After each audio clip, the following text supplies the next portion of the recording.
Bonjour, vous écoutez Into the Wind, le podcast des marins qui font des phrases. Into the Wind est produit par Tip & Shaft, le média des professionnels et des passionnés de voile de compétition. Tip & Shaft, ce sont 2 newsletters hebdomadaires en français et en anglais, des podcasts, des événements, des formations ainsi qu'un festival de films et un studio de production de contenu que vous pouvez retrouver sur tipandshaft.com. Je suis Pierre-Yves Lautroux et je vous souhaite la bienvenue dans ce nouvel épisode d'Into the Wind.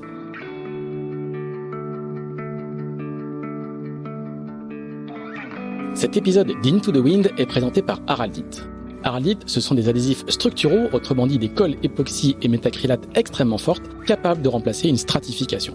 Les adhésifs Araldite collent sous l'eau, durcissent très vite et sont simples à appliquer, ce qui est assez pratique quand, par exemple, vous devez au hasard boucher le trou d'une cadène arrachée sur votre pont ou arrêter une fissure dans votre varangue de pied de mât après un talonnage. Bref, le genre de produit qu'il vaut mieux avoir à bord en course dans son kit de secours. L'Araldite ne sert pas qu'en cas d'avarie, elle est de plus en plus utilisée pour coller des cloisons ou les jonctions entre pont et coque, mais aussi pour poser de l'accastillage, des padailles ou des pièces annexes. La gamme est très complète et s'adresse aussi bien aux coureurs qu'aux préparateurs et aux chantiers. Elle est à découvrir sur go-araldite.com et chez votre ship chandler.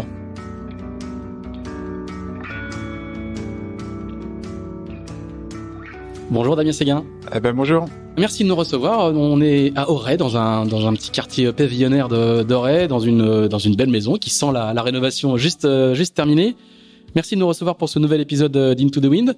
Alors on va faire un petit peu comme avec tous les concurrents du Vendée Globe qui s'est achevé en janvier, en février, et te poser la même question un petit peu qu'à tous ces marins. Quelques semaines après, c'est quoi les occupations de quelqu'un qui vient de boucler une boucle comme celle du Vendée Globe? On goûte au repos mérité du guerrier, on est déjà dans le coup d'après, il faut déjà construire le projet d'après. C'est quoi cette phase-là? Moi, j'ai du mal à façon à me poser, donc je suis déjà dans l'action en fait. Je suis déjà dans l'action, en train de préparer la suite. J'ai pris forcément un petit peu de repos, mais il y a pas si longtemps que ça avec Tiffen et les enfants, parce qu'il y avait besoin pour tout le monde. Mais c'est vrai que les quelques semaines qui ont directement suivi le Vendée ont été assez chargées médiatiquement, avec les partenaires aussi. Et puis là, c'est reparti tambour battant depuis déjà quelques semaines. Donc faut battre le fer tant qu'il est chaud. Et puis ça correspond bien à ma nature aussi. J'ai du mal à me poser. Tiffen était là, elle le confirmerait. Mais voilà, c'est ma façon de faire.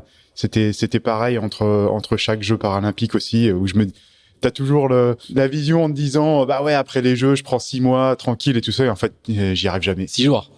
Ouais, ça sera plus à 6 jours. 6 jours. Et alors, l'ambiance post-Vendée, en général, dans le secteur de la voile de compétition est plutôt calme, en général. Sauf que là, c'est pas du tout le cas. Il y a plein de bateaux dont on va lancer les constructions. Le mercato des IMOCA est en pleine effervescence. Toi, c'est quoi ton objectif? C'est d'essayer de trouver un nouveau bateau pour le prochain Vendée Globe? Comment tu te projettes et comment tu construis ça? Ouais, t'as envie de repartir? Ouais, j'ai envie de repartir et pour ça, c'est assez sympa en fait, parce que ça m'a fait repenser à ce que me disait Jean Le Cam. Il m'a toujours dit, tu verras à l'arrivée de ton premier Vendée Globe, tu sauras au moment où tu passes la ligne si t'as envie de repartir ou pas.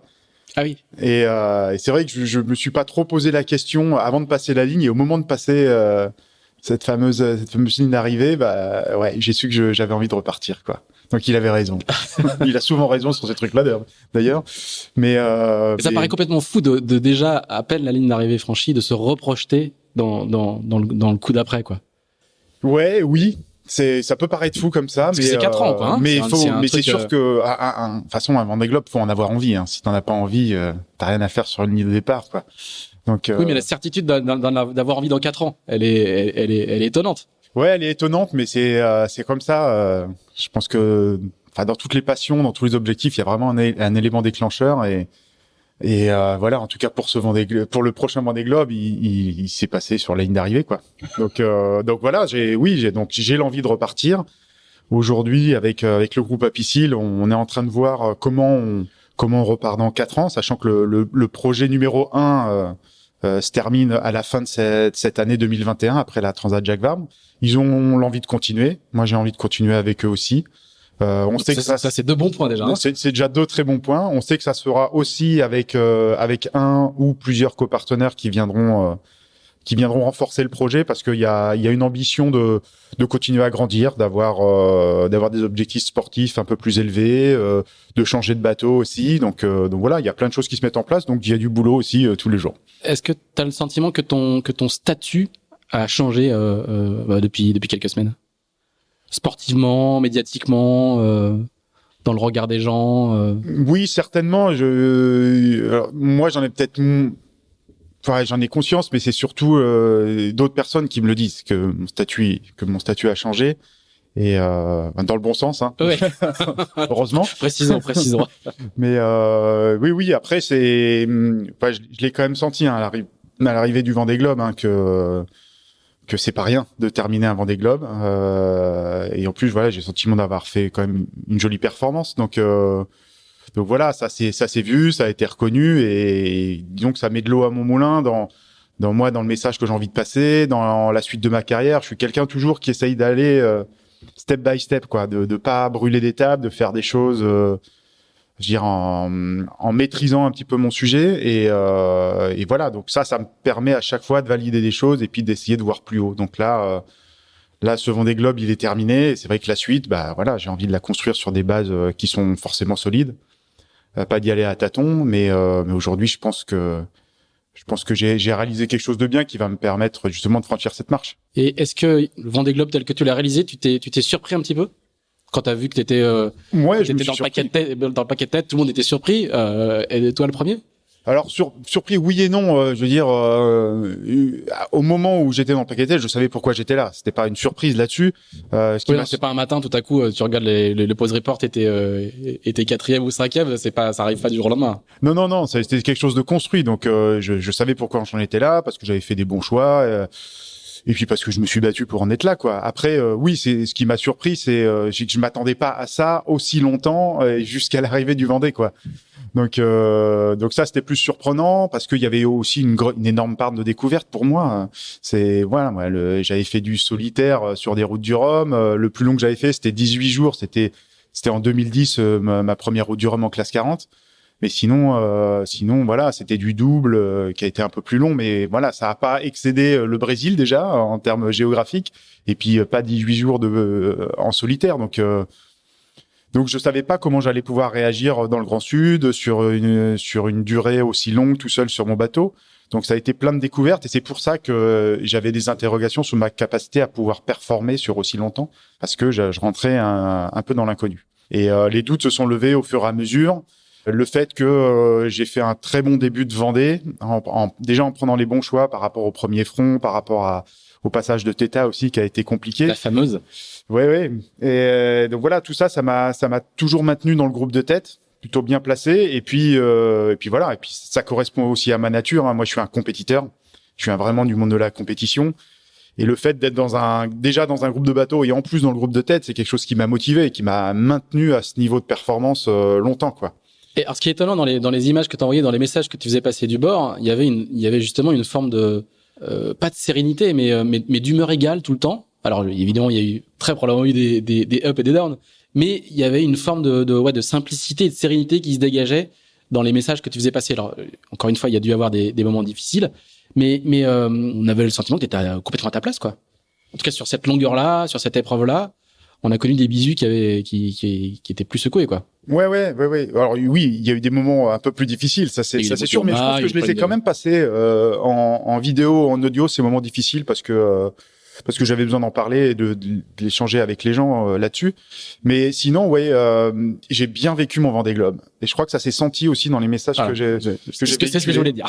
Ouais, j'avais le sentiment d'être à ma place, de bien vivre les choses, d'être content de là où j'étais, d'être pas tant que ça dans la difficulté comparé à certaines transats que j'ai pu vivre. Ouais, j'étais pas dans cette difficulté là, quoi. Et ça m'a permis voilà d'avoir le sourire, de bien vivre les choses au quotidien, de renvoyer des messages positifs vers la terre, que Tiffany et les enfants aussi puissent le vivre bien à la maison. Et ça, c'était quand même super important parce qu'on avait changé forcément l'organisation un petit peu dans ma façon de communiquer avec la terre et surtout ma famille proche, quoi. Parce qu'on allait un petit peu dans l'inconnu tous. Et voilà, au final, voilà, ça a permis de bien le vivre tout simplement, quoi. Et Et puis quand on le vit bien, on peut être plus performant, pas plus disponible sur autre chose. Enfin, je pense que c'est un tout. C'est un environnement global qui permet de faire un joli Vendée Globe. Et je pense que j'ai réussi à cocher pas mal de cases. Et ça, c'est vraiment une satisfaction, quoi. Alors, ça fait 10 minutes qu'on parle. On a toujours pas parlé de ton handicap, qui en fait, qui est plein de paradoxes. Alors, je vais parler de mes expériences à moi parce qu'on a couru un moment l'un contre l'autre, et de la perception qu'a le milieu de la voile de ton handicap. Et en fait, le milieu de la voile, il perçoit pas ton handicap. Il te prend pour un coureur comme un autre. Et en même temps, sur le Vendée Globe, notamment dans la deuxième partie, quand on a vu la course que tu faisais, il y a eu une sorte de double découverte qui était, mais il est encore là, avec un milieu bateau, certes bien réaménagé, bien préparé. Et tout à coup, on s'est dit, mais en fait, il a quand même une main en moins. Et donc, être là, avec ce bateau-là et cette main en moins, c'est sportivement encore plus incroyable. Il y a vraiment eu cette double découverte. Et j'aimerais bien qu'on discute un petit peu de ce paradoxe qui est que tu rentres dans deux catégories. En fait, la catégorie handisport pour les jeux, par exemple, et tu cours contre des marins qui ne sont pas du tout handisport. Comment tu gères cette sorte de paradoxe qui est que tout le monde te prend comme un marin comme les autres et en fait, tu n'es pas un marin tout à fait comme les autres. Comment tu gères cette sorte de paradoxe qui est hyper puissant pour le message que tu as à faire passer, parce que je sais pas quel bateau tu auras sur le prochain Vendée Globe, mais les concurrents, ils vont te prendre comme d'habitude, comme un concurrent très très sérieux. Ils vont complètement faire fi de cette moins. Comment tu gères cette sorte de paradoxe qui est hyper intéressant à explorer? Ouais, c'est une question qui est délicate et qui est pas facile forcément à y répondre de ma part parce que moi je me sens marin tout simplement. Et c'est vrai que je suis un marin avec une particularité. Je suis pas un handicapé qui fait de la voile, mais je suis un voileux qui fait de la voile avec un handicap. Et rien que dans la dénomination, ça fait toute la différence. Mais en fait, cette histoire d'étiquette qu'on peut mettre sur les gens, ça c'est typiquement, je veux dire, français ou de notre société. En fait, on aime bien mettre les gens dans des cases, et puis quand ils sont dans des cases, on aime bien qu'ils ne bougent pas trop. Et c'est un peu l'histoire de ma carrière sportive. Voilà, moi j'ai commencé à faire de la voile en optimiste avec les autres parce qu'en Guadeloupe il y avait pas de catégorie handisport, il y avait pas de club adapté. D'ailleurs en métropole non plus. Mais après quand j'ai commencé à faire du haut niveau, j'étais en valide. Quand je suis arrivé dans un pôle France, c'était en tornado, donc j'étais en valide et j'ai fait le choix après de partir en paralympique. Et donc je me suis un peu collé une étiquette à ce moment-là. Mais pour moi, il y avait pas d'étiquette à avoir. Je veux dire, je faisais du sport, je faisais du haut niveau, je représentais la France aux Jeux. C'était ce qui était important, quoi. C'était pas le fait de faire ça en tant qu'handicapé avec et contre des personnes handies. J'ai toujours fait en fait ce que je voulais. Voilà. Mais du coup, en fait, tu vois le paradoxe, c'est qu'en fait, dans le secteur où tu cours, personne ne te colle cette étiquette. Et en même temps, c'est quand tu sors de ce secteur-là que les gens perçoivent son handicap. Et donc, du coup, il est là le paradoxe, en fait, pour nous qui sommes dans ce monde-là. Ouais, moi, c'est quelque chose qui alors, c'est un paradoxe positif, hein. Oui. Je le triture parce qu'il est étonnamment positif. Oui, mais moi, c'est quelque chose, je m'en amuse un peu parce que moi, ce qui m'intéresse, en fait, dans ma différence par rapport aux autres, c'est d'aller interroger les gens, de les titiller un petit peu sur cet aspect où forcément ils sont un petit peu plus mal à l'aise en disant, oui, Damien, il est différent. On sait pas comment lui poser la question de comment il fait sur un bateau, mais finalement, on est obligé de se la poser aussi. Et moi, je trouve ça intellectuellement intéressant parce que, globalement, je choque personne, je pense, mais par contre, j'interroge. Et c'est cette interrogation qui permet, in fine, un petit peu de réviser un petit peu notre jugement sur le handicap, pas uniquement les personnes qui font du sport avec handicap, mais notre relation par rapport à la différence, tout simplement, quoi. Et cette fameuse question, comment il fait?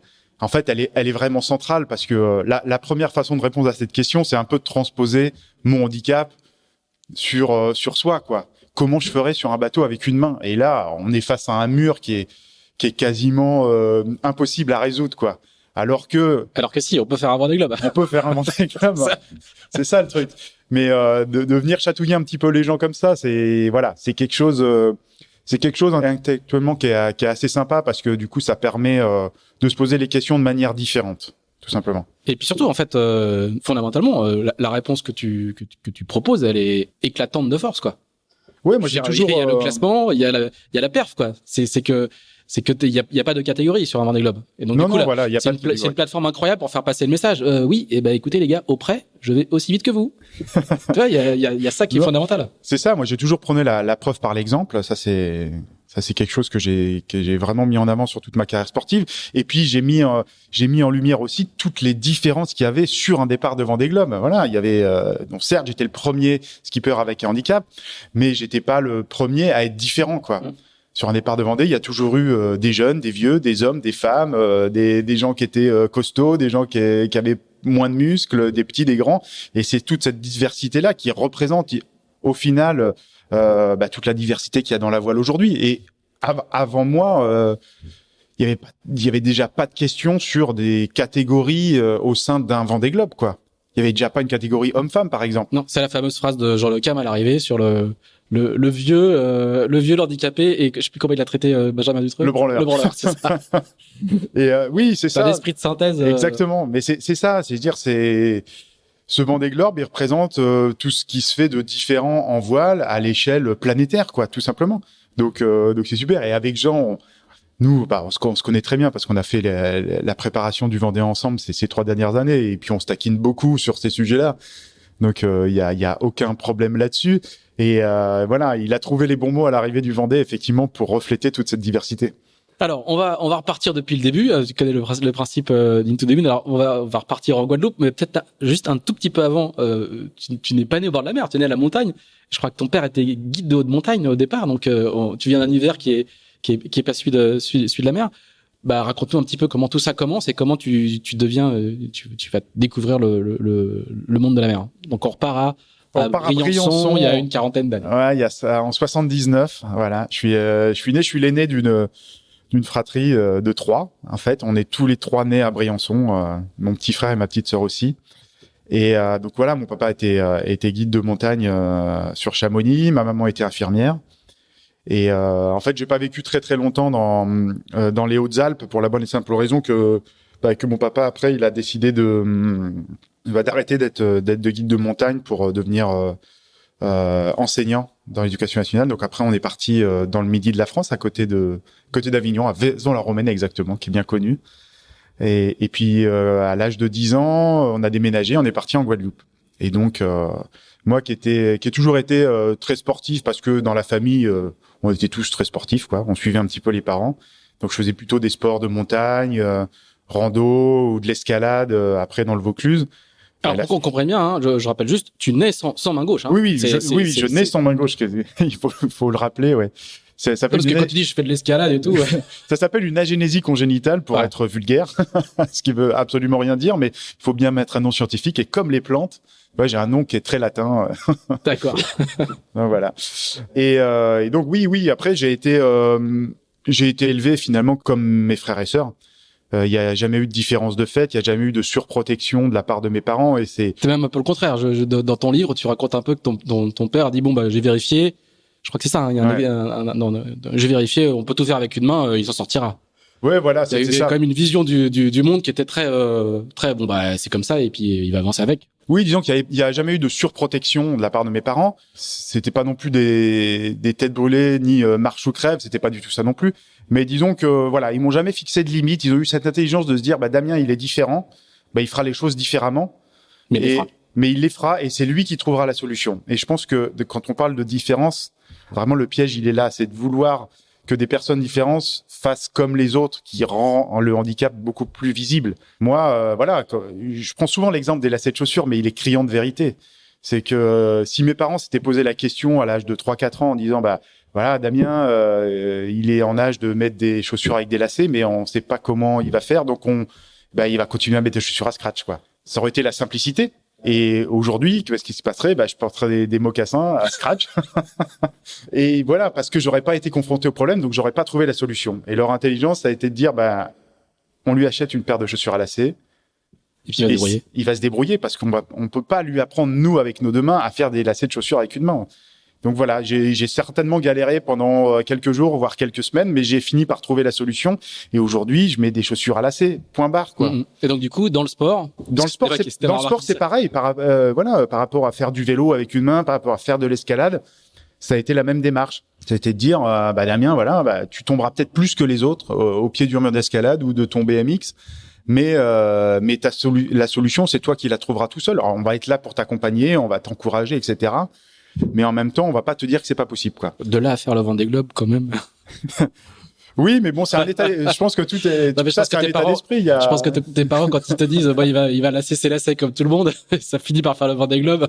Merci. N'achetez plus de chaussures à lacets à vos enfants, sinon ils partiront trop dans les globe. Voilà. C'est un beau message, ça.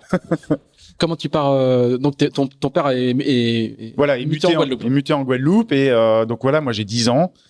Et donc forcément, on cherche de nouvelles activités physiques à faire parce qu'il y a pas de montagne, donc je peux plus faire d'escalade ou je peux plus faire de sport d'hiver. Et comment dire, très vite après mon arrivée en Guadeloupe, il y a l'arrivée de la Route du Rhum en 90 avec la victoire de Florence Artaud. Et donc je m'intéresse à cette course-là parce que tout le monde en parle en Guadeloupe, donc j'achète des voiles et voiliers. Du coup, on a des idoles qui naissent, quoi. Déjà rien que sur le papier glacé, voilà, des Poupons, des Bourgnons, des Artaud, des Birch, etc. Donc je découpe avec mon frangin les portraits, on les colle sur des sur des feuilles A4 et puis à l'arrivée, on va à la chasse aux autographes, quoi, comme tous les gamins de 10 ans. Et puis voilà, c'est quelque chose qui m'a fasciné de voir ces grands bateaux qui arrivaient avec ces grands marins. Voilà, tout à l'heure je parlais de passion et moi ma passion elle est née à ce moment-là, quoi. Je me suis dit un jour je voudrais faire la même chose. Et tu pratiques déjà? Non, je pratique pas la voile. C'est à ce moment-là que tu t'y mets. Et c'est à ce moment-là, voilà, je m'y mets avec mon frangin. On s'inscrit au club qui s'appelle les Amis de la Voile de Pointe-à-Pitre, en optimiste sur l'île et Cochon qui sert à l'époque de marque d'arrivée de la Route du Rhum. Et voilà, donc avec nos copains de classe et tout ça, on se retrouve le mercredi et les samedis et on refait la Route du Rhum sur nos optimistes. Et voilà, c'est quelque chose. Enfin, c'est des souvenirs de dingue parce que voilà, faire de la voile en Guadeloupe déjà c'est sympa parce qu'il fait beau tout le temps, l'eau elle est à 28 degrés, donc on n'a pas la même problématique que ce qu'on peut avoir en Bretagne. Et on est là surtout pour s'amuser. Et ça part comme ça, quoi. Alors, tu fais la filière normale, optimiste, 4-20, comment ça, non, parce qu'elle est pas aussi bien dessinée que ce qu'elle peut être en métropole. Donc c'est optimiste, laser. En fait, le laser existait pas trop, mais c'est notre génération qui l'amène en fait parce que on est tout un groupe à progresser ensemble, un peu du même âge, et on est devenu un petit peu la terreur parce que sur les championnats nationaux. En optimiste, en fait, finalement, on gagnait tout, quasiment l'équipe de Guadeloupe à l'époque. Hein. Il y avait le Thuillier, il y avait les Goussards. Enfin, ceux de cette génération-là se souviennent en tête des noms. Mais quand on se déplaçait sur un national optimiste, on raflait quasiment tous les titres. Et tu fais tout de suite de la compète. Oui, parce que je pense que j'ai vraiment une âme de compétiteur, quoi. Et puis c'est aussi l'émulation de groupe qui fait que on se tirait la bourre entre nous déjà. Et donc il y a un moment où l'île elle est trop petite, donc on va se battre avec les Martiniquais. Le Nerbi. Et puis quand les Antilles sont trop petites, on se déplace un peu plus, on va faire le National Optimist, le championnat d'Europe, des choses comme ça, quoi. Et donc forcément, on se pique au jeu de la compétition. C'est assez facile à cet âge-là, et voilà. Donc c'est venu comme ça, et puis les bons résultats aidant, voilà. Après, on a changé de catégorie, le laser, et puis après, quand même, la discipline reine aux Antilles, c'était le hobby 416. Donc là, on a été tracté quand même par toute une génération qui était assez sympa et qui était déjà en place en Guadeloupe avec les frères Tellier notamment, qui sont bien connus. Et voilà. Et donc c'est là que je m'associe avec Thibaut Rochelle-Camus. Déjà, on était ensemble à l'école, on était sur les mêmes bancs, on se faisait virer des mêmes cours parce qu'on dessinait des bateaux sur le coin de la table en cours d'espagnol. Mais voilà, la passion, elle était là. Et puis et c'est resté, quoi. Et en plus, on a eu des très bons résultats très vite sur l'île, dans l'arc antillais, et ça s'est répercuté au niveau français et puis au niveau international parce qu'en 98, on fait vice-champion du monde jeune. Et voilà, nous, en fait, on était juste passionnés par ce qu'on faisait, quoi. Et c'est facile en Guadeloupe de quitter le lycée et d'aller faire 2-3 heures de kata autour des îlets. Et c'était à celui qui faisait le reaching sans toucher la coque au vent dans l'eau. Voilà. Et de ce jeu, en fait, sur l'eau, tu développes des compétences qui sont hyper faciles à transformer au niveau performance ensuite en régate. Et ça a été, c'était quand même la meilleure école. C'est un apprentissage par le fun, quoi, et par le plaisir, aidé par la glisse, plus que par une sorte d'enchaînement académique traditionnel, quoi. Si je dois résumer. Exactement, c'est ça. On a eu la chance d'avoir quand même des bons entraîneurs au fur et à mesure qui nous ont appris les bases de la régate. Mais en même temps, voilà, ce côté jeu, fun, vitesse du bateau, ça on l'a appris vraiment, je dirais assez naturellement, en se tirant la bourre entre l'île et Gosier et puis le club de voile, quoi. Voilà. Et ça se voyait bien sur les compétitions. On était très rapide sur l'eau. On n'allait pas forcément au bon endroit parce qu'on n'était pas des grands tacticiens à l'époque. Mais on allait tellement vite que finalement, la bouée au vent, elle arrivait un peu plus vite que les autres, quoi. La vitesse rend intelligent. Ouais, c'est ça. Et puis quand on se baquait à l'eau, au final, on arrivait à ressaler plus vite. Pourquoi ? Parce qu'en Guadeloupe, dessaler, c'était pas un problème parce que comme l'eau était chaude, c'était plutôt un amusement. Et puis, mais ça fait partie de la compétition, surtout en kata, quoi. Et donc voilà. Donc on est devenu assez bon. Et avec Thibaut, on a été repéré après par le pôle France de l'École nationale de voile qui venait de s'ouvrir avec une section en tornado.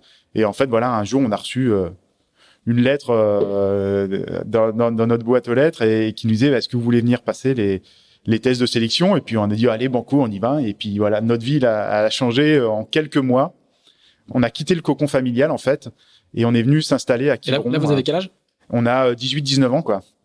Et on atterrit. C'est pas des choix neutres parce qu'il y a les études en même temps, il y a beaucoup de choses. Exactement. Ouais, non, c'est pas neutre. Hein. On décide vraiment de quitter la Guadeloupe, les amis, la famille, voilà, l'eau chaude. Les premiers entraînements au mois de septembre-octobre à Quiberon, on a bien vu la différence. Hein, avec donc c'était Jean-Jacques Dubois qui était directeur du pôle et c'était Daniel Souben qui était l'entraîneur en tornado. Et donc voilà, donc on a été tout de suite très bien entourés. Et puis là, par contre, vous rentrez pour le coup dans le schéma plus classique de détection et des filières de la voile olympique, quoi. Voilà, exactement. Ça faisait partie finalement de la suite logique de notre progression. C'était à un moment de quitter cette niche guadeloupéenne et pour pouvoir progresser, il fallait aussi qu'on change d'encadrement. Enfin, je dis ça avec du recul aujourd'hui, mais les choses se sont très bien enchaînées, voilà. Et voilà, on est arrivé dans ce pôle France. On a été tout de suite mis sur toutes les régates internationales en tornado. Donc, on a côtoyé les Frères Mourniac, on a côtoyé. Alors, sachant que l'école française du tornado, c'est l'une des plus réputées du monde. Ah oui, c'était ce qui se faisait de mieux au monde. Voilà, l'équipe de France a été capable de mettre 3 personnes sur le podium, ou en tout cas dans les 5 premiers d'un championnat du monde de tornado, quoi. Et donc, c'était exceptionnel. Ouais, il y avait les Frères Mourniac, il y avait Fred Lepétrec, il y avait Franck Citeau. Enfin, il y avait toute cette génération. Qui était et celle d'avant avec plusieurs médailles d'or au jeu. Exactement. Donc voilà, c'était vraiment la filière d'excellence et nous on a vraiment suivi cette aspiration là. Et donc à l'époque, ouais, nous les gamins qui suivions, c'était des Billy Besson, c'était des Arnaud Jarlégan, c'était des Thibaut Vauchel, c'était moi, c'est toute cette bande là. Et un peu plus tard, il y aura François Gabard aussi. Et il y aura François qui sera juste après. Il y aura les Morvan, les frères Morvan aussi.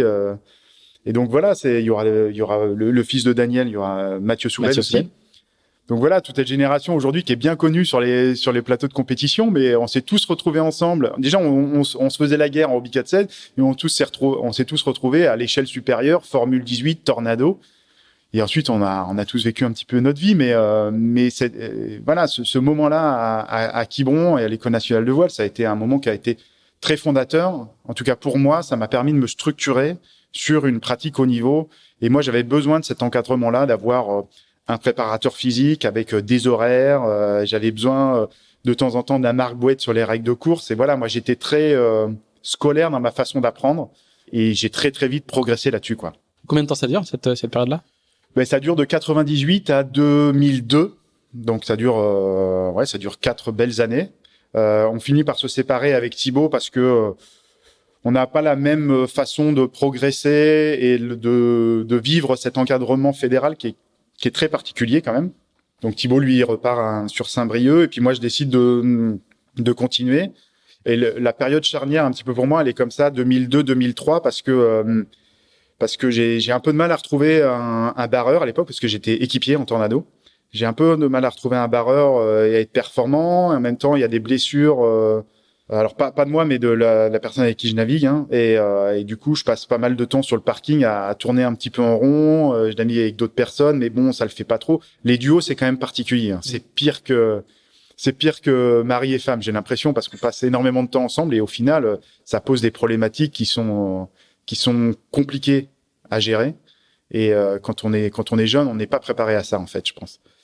Donc le double, voilà, c'est assez compliqué. Et donc voilà, j'ai envie de refaire un peu de solitaire, et en même temps, j'ai bien pris conscience que le sport de haut niveau c'était bien, mais que ça pouvait aussi s'arrêter du jour au lendemain par une blessure, etc.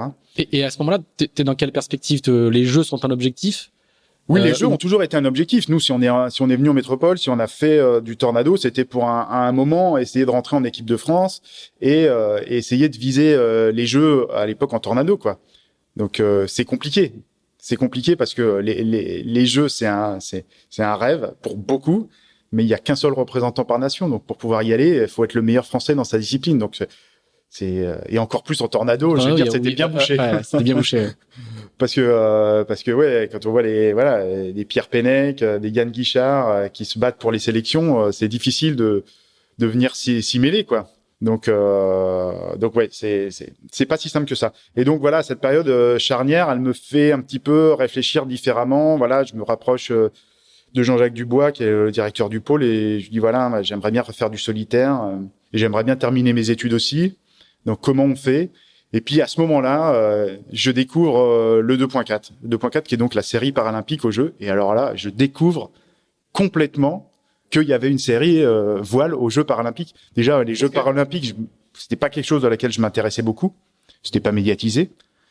Et je découvre ce petit bateau et je me dis bah tiens, c'est bizarre, Damien, t'as un handicap, je le savais quand même, mais t'es en équipe de France de voile et tu sais pas qu'il y a de la voile aux Jeux paralympiques, quoi. Donc... Mais toi non plus, mais ça veut dire que l'encadrement même n'y a pas pensé. Il te traite comme un coureur lambda, quoi. Ah oui, vraiment, oui. La question se pose pas, quoi.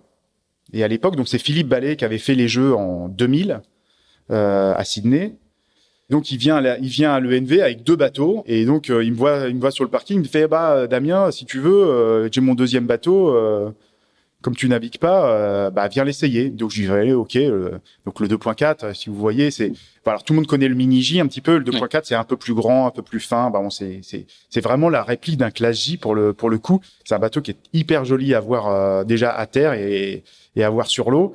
Et donc je dis allez, OK, je viens essayer et puis là franchement, j'ai kiffé le bateau, quoi. C'est un bateau super technique sur lequel tu peux régler tes voiles au millimètre près. Et donc voilà, j'ai bien aimé cette expérience-là. C'est une révélation, quoi. Ouais, c'est une vraie révélation. Et je me dis ouais, tiens, j'ai envie d'essayer ça en compète. Et donc avec Jean-Jacques, on se dit ok, allez, on récupère un bateau et puis et on va faire 1 ou 2 compétitions. Et puis très vite, on se met dans l'objectif. Bah voilà, dans un peu plus de 2 ans, il y a les Jeux d'Athènes. Ça peut être un objectif sportif. Toi, ça te laisse du temps, Damien, pour finir tes études en même temps. Et donc, voilà, on trouve l'équilibre comme ça, en fait. Moi, je passe mon CAPEPS de PS en 2003. Et donc, je l'obtiens du premier coup. Et donc, ça, c'est déjà pas mal. Et puis, je me mets dans la préparation des Jeux d'Athènes, quoi. Et le fait d'arriver à faire coexister les études avec le 2.4, parce que le 2.4 réclame moins d'engagement que d'autres supports olympiques ou Bah, disons que enfin, c'est ce que je pensais au début. C'est aussi pour ça qu'on avait choisi. C'est pour ça que je pose la question. Ouais. Parce que bon, j'avais un bagage sportif et une expérience qui était déjà très bonne. Donc ça m'a permis d'arriver sur le support finalement en ayant besoin que de m'adapter au support et pas de découvrir la régate. Voilà, j'arrivais quand même avec un bon bagage et donc j'ai été performant assez vite sur la scène internationale. Mais au final, quand tu prends l'objectif qui est venu assez rapidement aussi de participer au jeu, et forcément tu consacres beaucoup de temps à la navigation. Donc le curseur après il s'est très vite réinversé du côté navigation, mais en même temps comme j'avais réussi mon objectif universitaire d'être diplômé et d'avoir un métier, du coup ça m'a vraiment libéré l'esprit. Ça c'était au chaud. Voilà. T'avais une solution de backup au cas où il y avait un souci. Exactement ça. Moi j'ai considéré les études et le fait d'avoir un métier comme une vraie roue de secours, quoi. Et à partir du moment où j'avais cette route sur roue, il pouvait se passer n'importe quoi. J'avais quelque chose je pouvais retomber sur mes 2 pieds, quoi. Et donc, j'ai pu vraiment me lancer à fond, dans le sport, dans la compétition, dans l'entraînement, etc. Donc, on a mis en place, une forme d'entraînement, à l'ENV. Alors, c'était compliqué de trouver un sparring partner. Et donc voilà, j'ai dealé, enfin, en tout cas, au niveau handi. C'était clairement, en France, il n'y avait pas l'équivalent. Et donc on a vu avec l'école navale et j'ai récupéré Fred Moreau que je connaissais très bien puisqu'on faisait partie du même pôle d'entraînement, lui en 49er Mais il a pas été sélectionné sur les Jeux d'Athènes et du coup il était libre. Et comme il était sous contrat avec l'école navale, ils me l'ont mis à disposition et on s'est entraîné comme des dingues. L'année de fin 2003 et toute l'année 2004 pour préparer les Jeux, quoi. Et raconte-nous un peu ce que c'est que cet univers de la voile paralympique à l'époque, et si ça a changé depuis. Est-ce qu'à l'époque c'est très structuré? Il y a un circuit qui est très installé. Comment il est par rapport au circuit olympique traditionnel? Et ben en fait, oui, il s'est structuré sur exactement comme la voile olympique, c'est-à-dire que le 2.4 était présent sur toutes les épreuves internationales, type semaine olympique à l'époque, qui est devenue la World Cup après, mais semaine olympique française, semaine olympique en Allemagne à Kiel, à Medemblik, en Espagne, en Italie, tout ce circuit-là en fait, avait les séries olympiques et le 2.4 paralympique. Donc, ce qui fait qu'il y avait quand même déjà beaucoup de participants. En termes de voile paralympique, il n'y avait que le 2.4 qui était plugué au World Cup, aux épreuves de Coupe du Monde. Exactement. D'accord. Et donc voilà, ça a permis d'avoir un circuit quand même à l'année avec pas mal de compétitions et forcément du niveau assez bien fourni, quoi, en termes de compétiteurs. Et puis tout ça, c'est monté d'année en année après, quoi. Et en termes de financement, dans ces cas-là, les financements équipe de France ou les financements publics pour le 2.4 sont les mêmes que pour les autres séries? Oui, alors on dépendait, la voile paralympique dépendait de la Fédération française handisport et pas de la Fédération française de voile à l'époque. Mais on réussissait à avoir des financements pour acheter des bateaux, etc. Et moi, j'en amenais aussi avec quelques sponsors privés et puis l'École nationale de voile aussi de son côté. Donc au final, on réussissait à développer du matériel, et puis à pouvoir se déplacer en faisant toutes les compétitions. Donc tout ça, ça nous amène assez rapidement sur les Jeux d'Athènes, quoi. Mm-hmm. Et voilà, c'est moi j'avais bien gazé sur les différents championnats avant, mais j'étais toujours battu en fait par le même concurrent qui avait gagné la médaille d'or aux Jeux de Sydney, qui était l'Allemand Heiko Kruger. Et donc voilà, j'arrive sur les Jeux et je suis outsider. Je suis pas favori, je suis outsider. Et il y a quelques concurrents que je connais assez peu, comme l'Australien ou l'Américain, qu'on avait peu vu en Europe. Et donc voilà, moi j'ai 24 ans, quoi. Vivre les premiers Jeux à 24 ans en voile, c'est assez rare en fait. Et voilà, les choses s'enseignent super bien parce que je gagne les 2 premières manches. Et même si le milieu de championnat était un peu plus compliqué, en tout cas, j'arrive à aborder cette fameuse dernière manche en ayant encore une chance de faire sur le podium, quoi. Et les choses se sont super bien passées. Tu vas aller tout en haut du podium, en l'occurrence. Ouais, c'est ça. Ça s'est joué sur la dernière manche. Enfin, globalement, avec l'Américain, on est à égalité de points, et c'est celui qui fait devant l'autre à la dernière manche qui remporte la médaille d'or. Donc ça a été une bataille épique. Et j'ai énormément appris de cette confrontation parce que, pour le coup, lui était beaucoup plus expérimenté que moi. Il avait fait du match racing avant. Il avait participé aux Jeux déjà en valide, lui, à l'époque en soling. Donc, il arrivait avec un bagage que j'avais pas. Et il a essayé de faire jouer toute son expérience pour me faire un petit peu décapsuler sur cette dernière manche. Et c'était sympa. Et après, voilà, c'est une médaille d'or au bout. Donc, forcément, il y a de la fierté. Et à 24 ans, quand tu as la chance d'avoir une Marseillaise rien que pour toi, c'est quelque chose d'extraordinaire. Ouais. Et puis avec au final un temps de préparation pour une campagne olympique qui est pas gigantesque, quoi. Non, qui était pas très long, mais après voilà, ça reste la voile, ça reste de toute façon un sport où l'engagement que tu mets, la qualité de la préparation permet de gommer un petit peu l'expérience que tu peux avoir sur le support. Et moi, j'ai fait jouer ça à fond, quoi. Et très honnêtement, la façon dont on a préparé les Jeux, le sérieux qu'on y a mis avec mon entraîneur, là, Jean-Jacques, et Fred Moreau en tant que partenaire d'entraînement, je pense qu'on a été ceux qui ont le plus navigué de tous les Jeux paralympiques avant, quoi. On a développé du matériel spécifique, on a fait de la recherche sur les mâts avec AG+, on a travaillé avec All Purpose sur les voiles. Donc voilà, il y a plein de domaines. C'est une chose qui est assez ouverte, le 2.4, donc on peut vraiment s'amuser. Et puis moi, je me suis éclaté à développer ça. Ouais. Alors du coup, à l'issue de ces Jeux, donc on est en 2004, à l'issue de ces Jeux, c'est quoi ton programme? Tu te dis je vais continuer le 2.4, c'est génial, ou t'as déjà d'autres petites ambitions, tu t'es tracé un chemin dans ta tête? Tu rentres d'Athènes, c'est quoi le programme? Alors déjà avant Athènes, pour moi, c'était un one shot sur les Jeux paralympiques, quoi.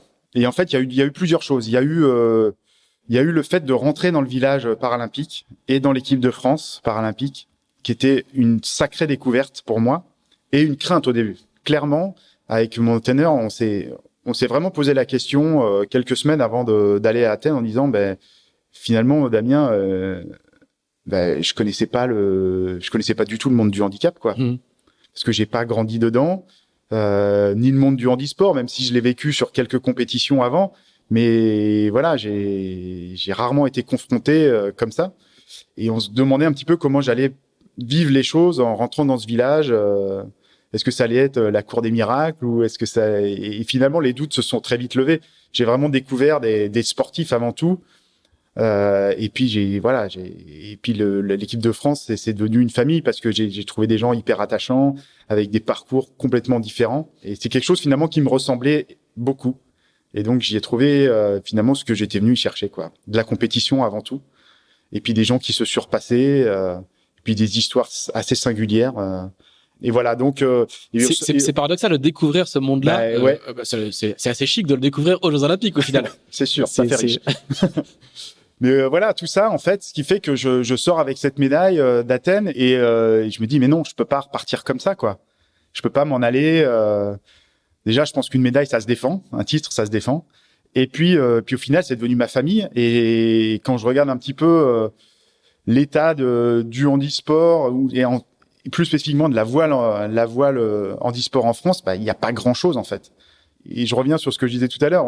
Je découvre qu'il y a de la voile aux Jeux paralympiques 2 ans avant. Et donc je me dis si moi je le découvre avec mon statut en équipe de France, avec mon statut d'athlète handicapé, si moi je sais pas qu'il y a de la voile paralympique, qui va le savoir. Et donc je me dis il y a quelque chose à faire. Il y a quelque chose à faire. Il y a du développement. Tu découvres une cause qui jusque-là si c'est vraiment, je sais pas si on peut appeler ça une cause, mais en tout cas, je découvre un engagement en me disant, moi, je fais du sport et je dois aussi développer mon sport. Je pense que le rôle d'un sportif de haut niveau, c'est aussi une vitrine de sa discipline. Et à un moment, tu œuvres pour faire que ta discipline soit reconnue, que des gens puissent pratiquer, faire rêver des gamins aussi. Et puis au final, tu te retrouves avec une médaille d'or autour du cou. Tu dis ouais, ça brille, mais qu'est-ce que j'en fais, quoi? Est-ce que je la mets dans un placard ou au-dessus de ma cheminée, ou est-ce que finalement ça c'est un passeport pour faire quelque chose? Et peut-être des responsabilités aussi. Et quelques responsabilités. Et je l'ai vraiment pris de cette manière-là, quoi. Cette médaille d'or, je l'ai fait vivre. Voilà, je l'ai emmenée dans des écoles, je l'ai emmenée dans des clubs de voile. J'ai fait parler un petit peu du handi-voile, etc., etc. Et puis après, au niveau local, dans mon club qui est le Snow à Nantes et dans ma ligue de voile. On a pris des engagements. On a dit moi je reste licencié dans mon club s'il y a une pratique handi-voile qui est développée.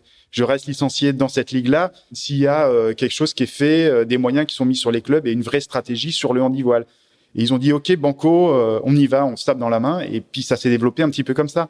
C'est comme ça qu'est née l'association des pieds et des mains que j'ai créée début 2005. Et puis voilà, quoi. Et donc c'était reparti. Du coup, j'avais pas d'autre choix en même temps que de remettre mon titre en jeu 4 ans plus tard, quoi. Presque obligé, quoi. Ouais, mais ça m'allait très bien. Embarqué par l'histoire. Ça m'allait très bien. Et puis à côté de ça, on a parlé de la Guadeloupe, du fait que je découvre la voile avec la route du Rhum.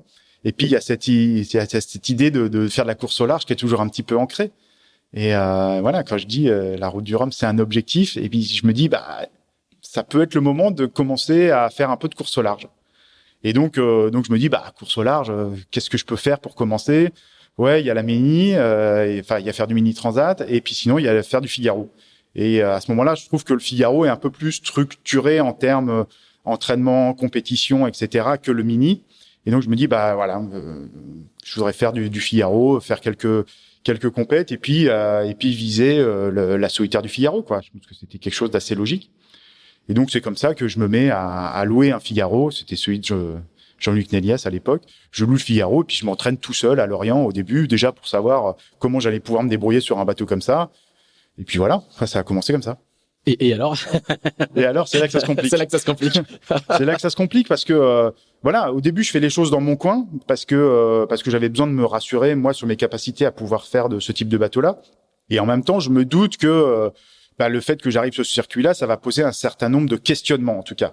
Et notamment sur l'inscription que je peux avoir aux courses et sur la solitaire du Figaro. Et pourquoi tu sais que ça va poser des questions? Parce que jusque-là, ça n'a pas... Justement, tu viens du monde fédéral où ça ne posait pas de questions. Ouais, mais je me doute Qui quand est, même. qui est un monde très officiel et tout, hein. Tu vois, Mais je me doute quand même que ça va poser un certain nombre d'interrogations. Donc je me dis, pour lever les interrogations, il faut que je navigue. Et donc il faut que j'arrive déjà avec des réponses. Il faut que je prouve aux gens que je suis capable de naviguer sur ces bateaux-là, quoi. Que je puisse au moins assurer ma sécurité, celle des autres. Enfin bon, les questions qui peuvent se poser et tout. Donc c'est pour ça que je m'entraîne dans mon coin, quoi. Et donc je prends contact avec l'organisation de la Solitaire du Figaro et je leur dis, voilà, j'aimerais bien vous rencontrer. J'ai pour le projet de faire la Solitaire l'été 2005. Donc voilà. Bon, pas de réponse. Je relance une deuxième fois, j'écris une lettre, toujours pas de réponse. Je me dis, il doit y avoir un problème ou mais bon, voilà, je continue à naviguer, je me pose pas trop la question comme ça. Et puis arrive assez vite le salon nautique et l'ouverture des inscriptions.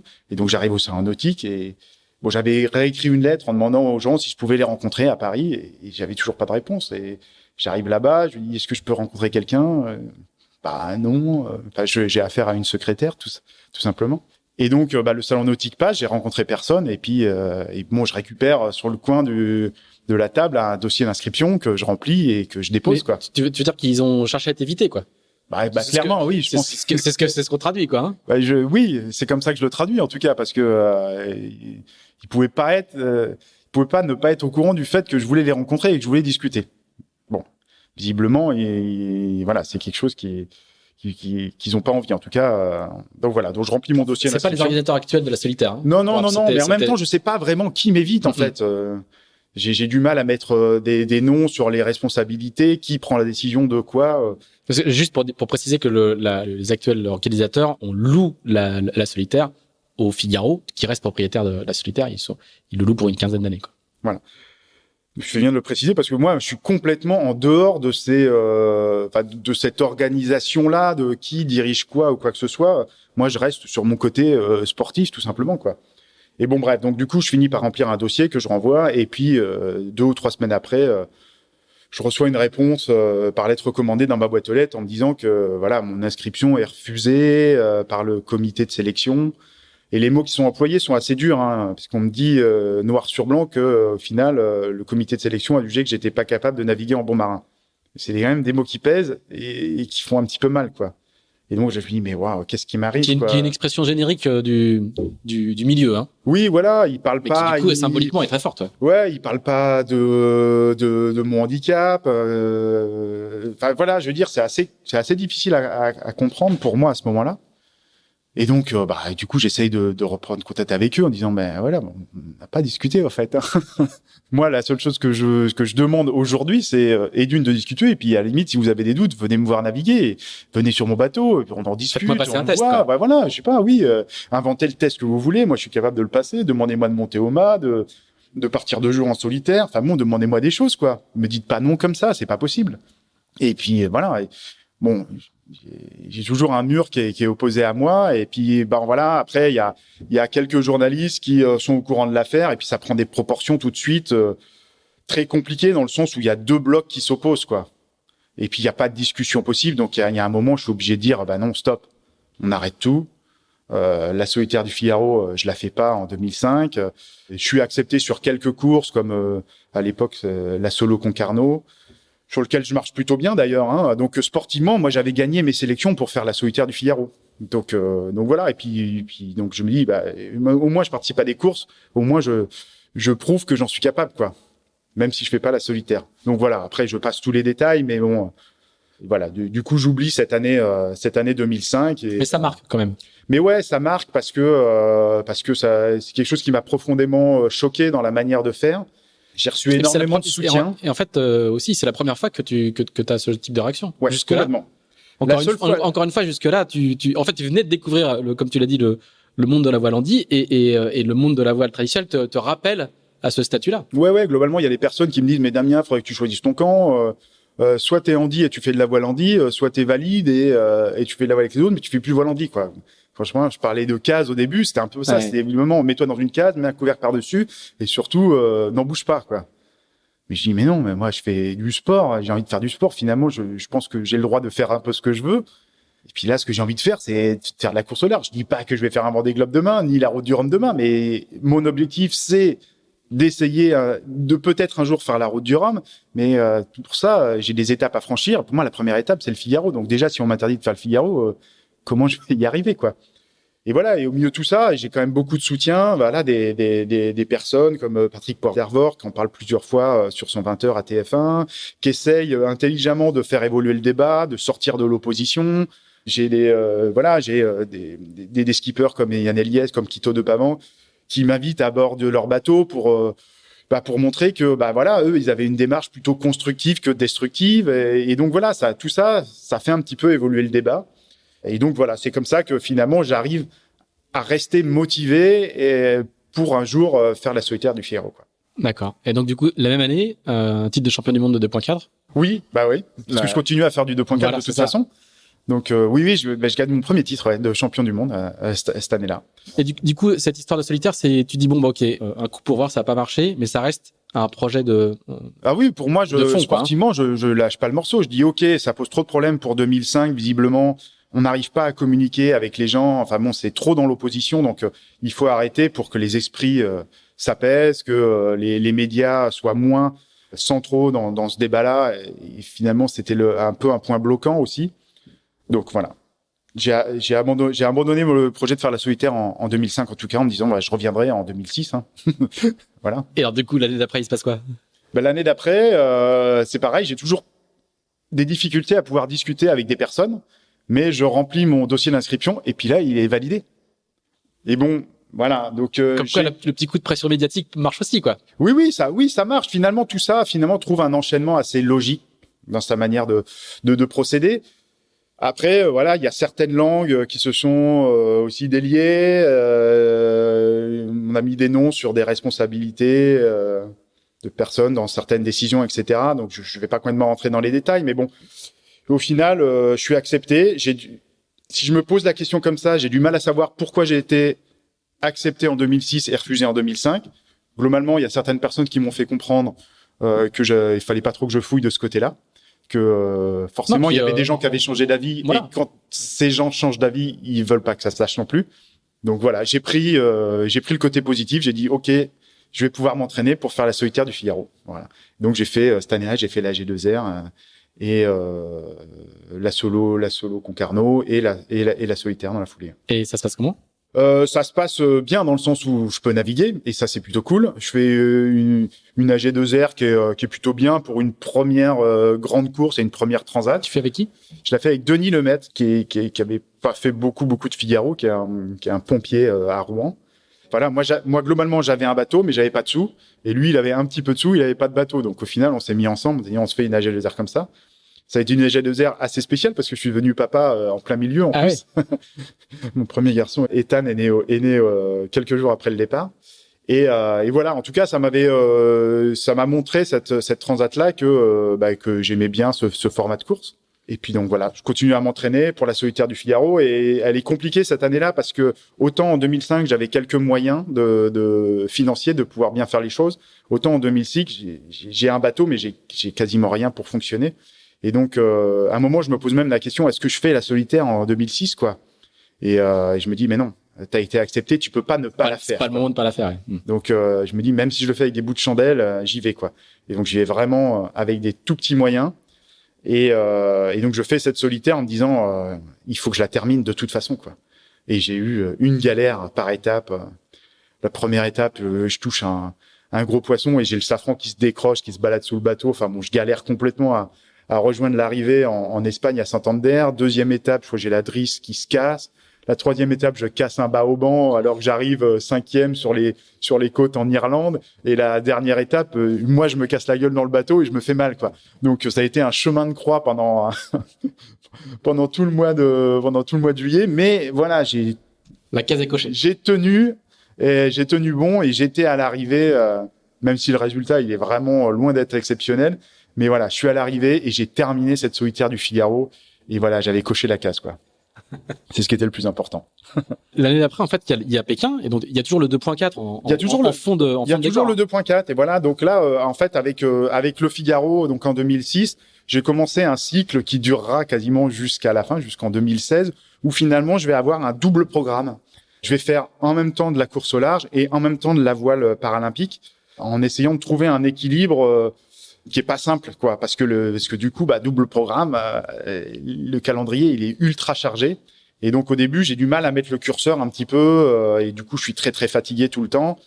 Et donc, je sais pas trop comment manager un petit peu ma saison. Et là-dessus, Jean-Jacques Dubois, mon entraîneur à l'ENV, il va m'aider justement à structurer ça et à répartir déjà à cibler mes objectifs sportifs et à structurer ma saison. Et au final, j'arrive à être très performant quasiment dans les deux domaines.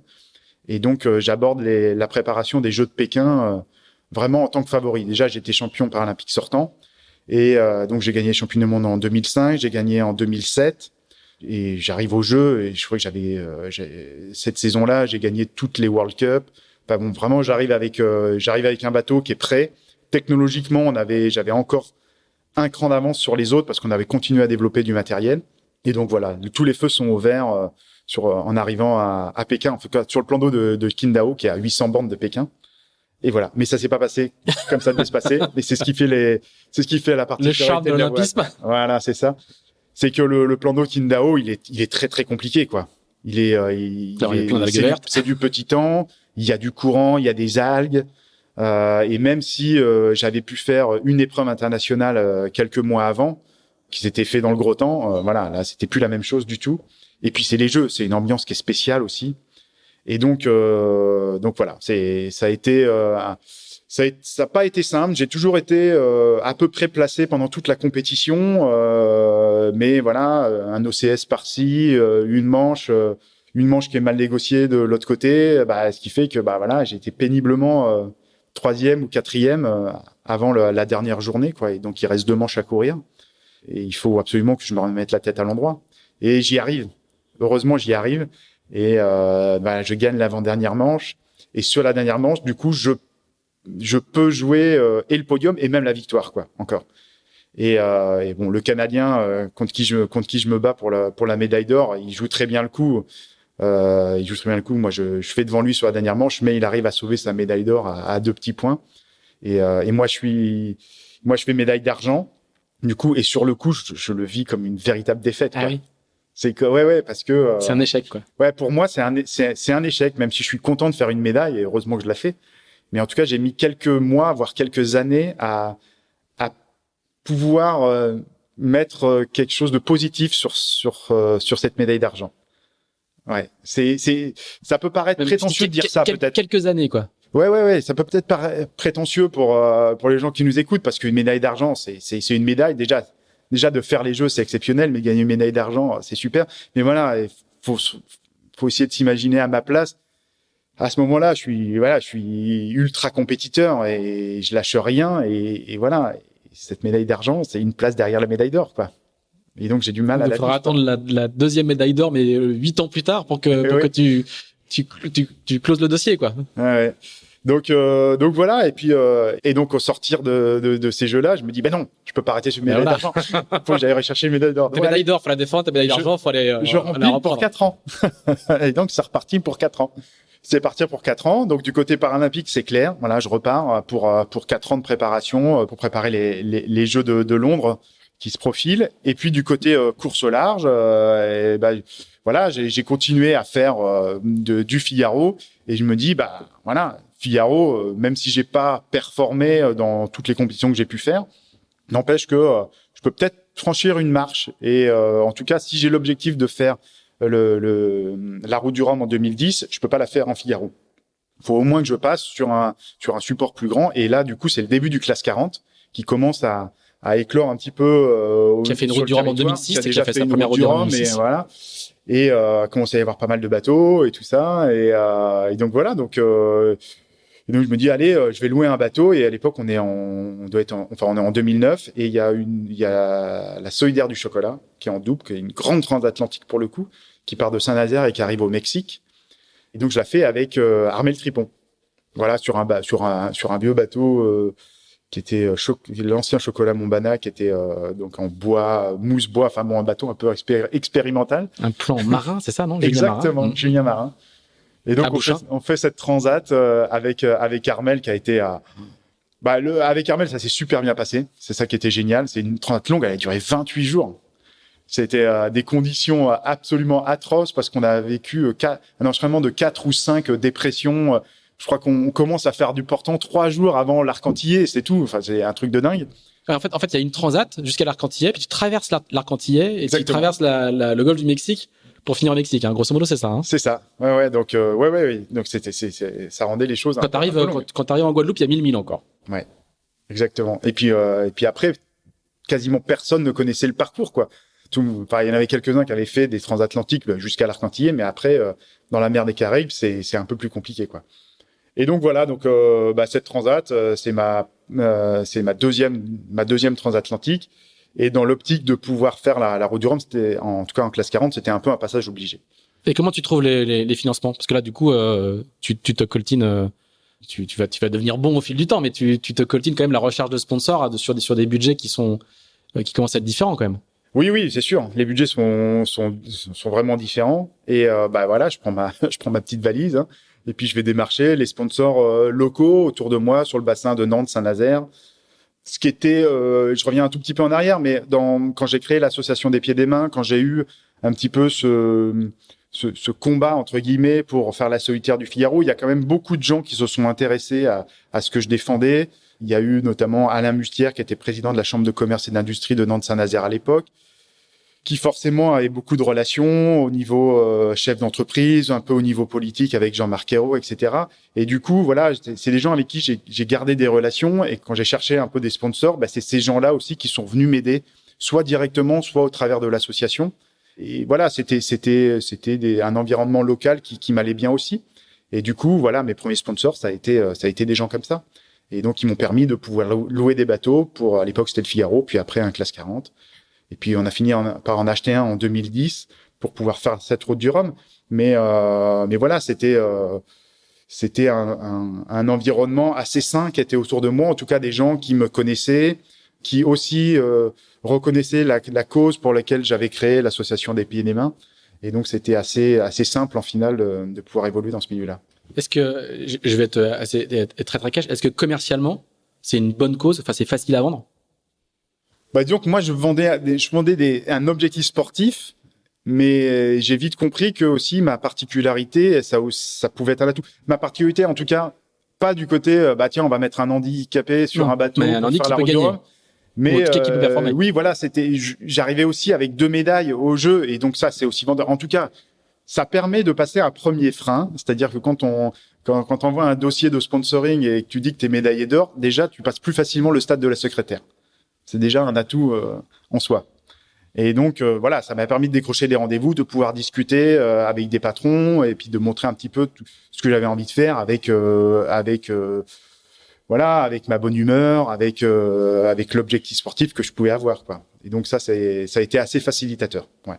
Et puis voilà, si je viens sur la préparation de la route du Rhum en 2010, là pour le coup, comme j'achète un bateau, les budgets sont un peu plus importants. Et mon bateau, il s'appelle sur la route du Rhum, il s'appelle Virgin Mobile Stade de France. Ce qui est quand même assez. Donc Virgin Mobile. Donc j'ai rencontré à l'époque Geoffroy Roux de Bézieux, qui était patron de Virgin Mobile, qui est le patron des patrons. Enfin, qui est le patron des patrons aujourd'hui. Qui est le patron des patrons aujourd'hui. Et donc voilà, je le rencontre un petit peu par hasard quand je fais une conférence un jour. Et sur cette conférence, je rencontre Geoffroy Roux de Bézieux, et je rencontre aussi, parce que c'était une conférence que je donnais au sein du Stade de France dans un amphithéâtre et tout. Et puis passe le patron du consortium du Stade de France qui s'arrête, qui m'écoute, et puis qui finalement accroche sur un peu mon discours.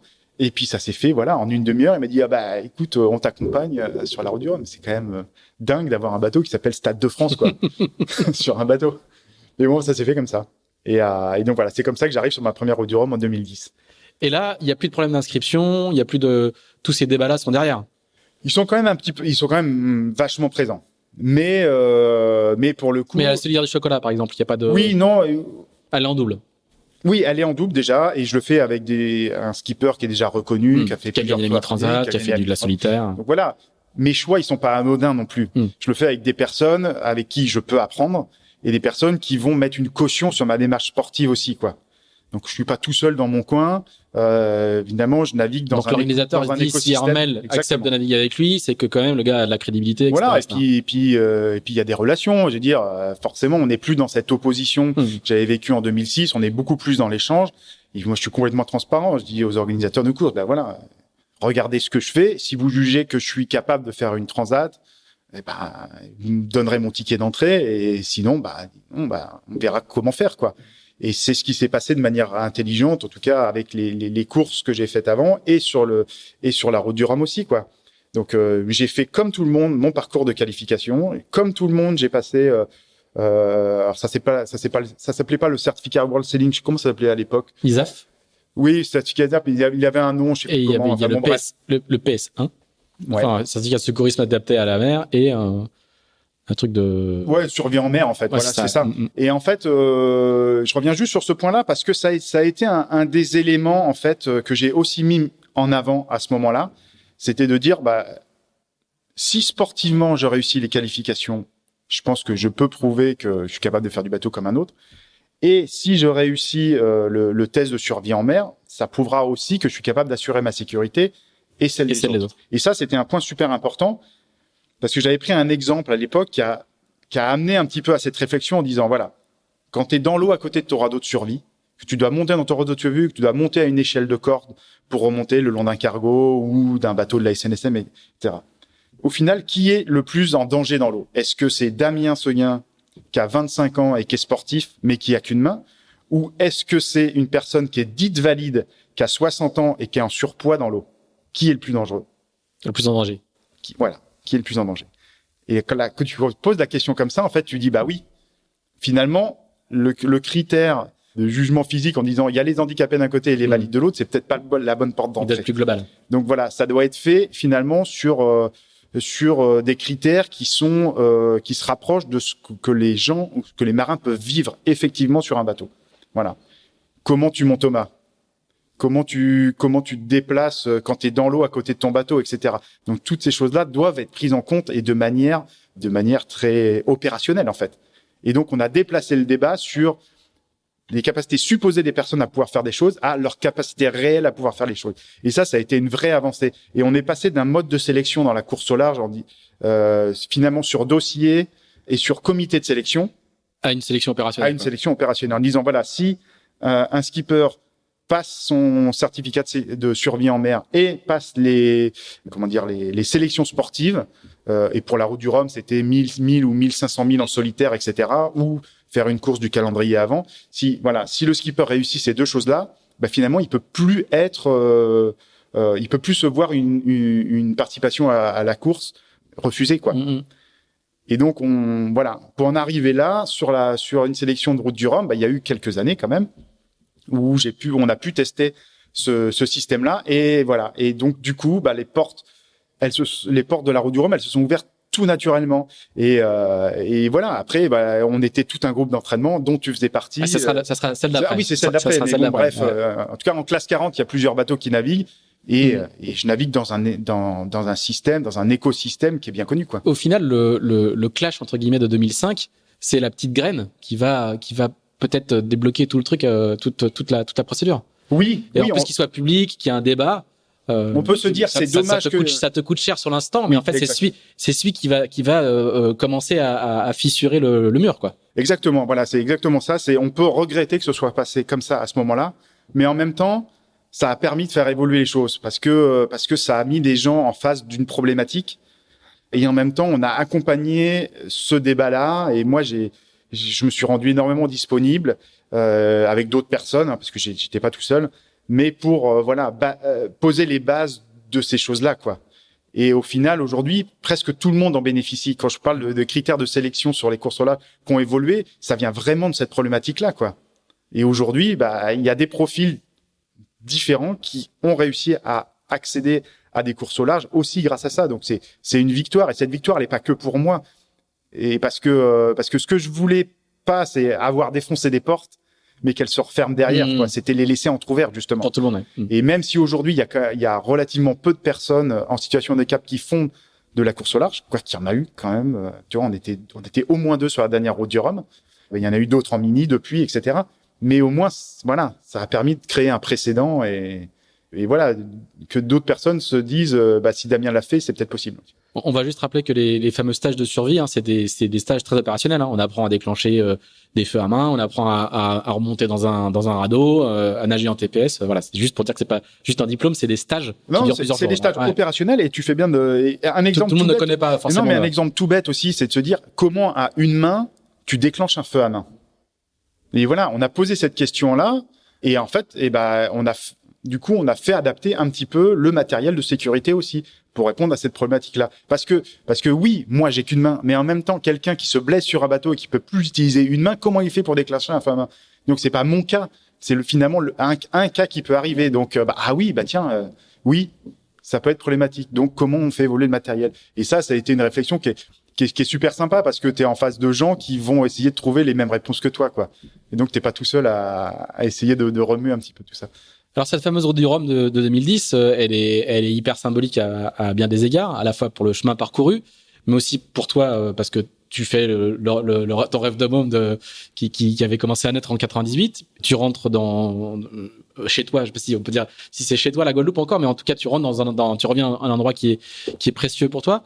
Est-ce que tu peux nous dire un petit peu quels souvenirs t'en gardes et quelles émotions ça avait généré? Tu fais 10e en classe 40. Ouais, je fais 10e, donc un résultat qui est plutôt 44, sympa, qui est plutôt sympa au niveau sportif. Et puis voilà, je réalise mon rêve de gosse, quoi.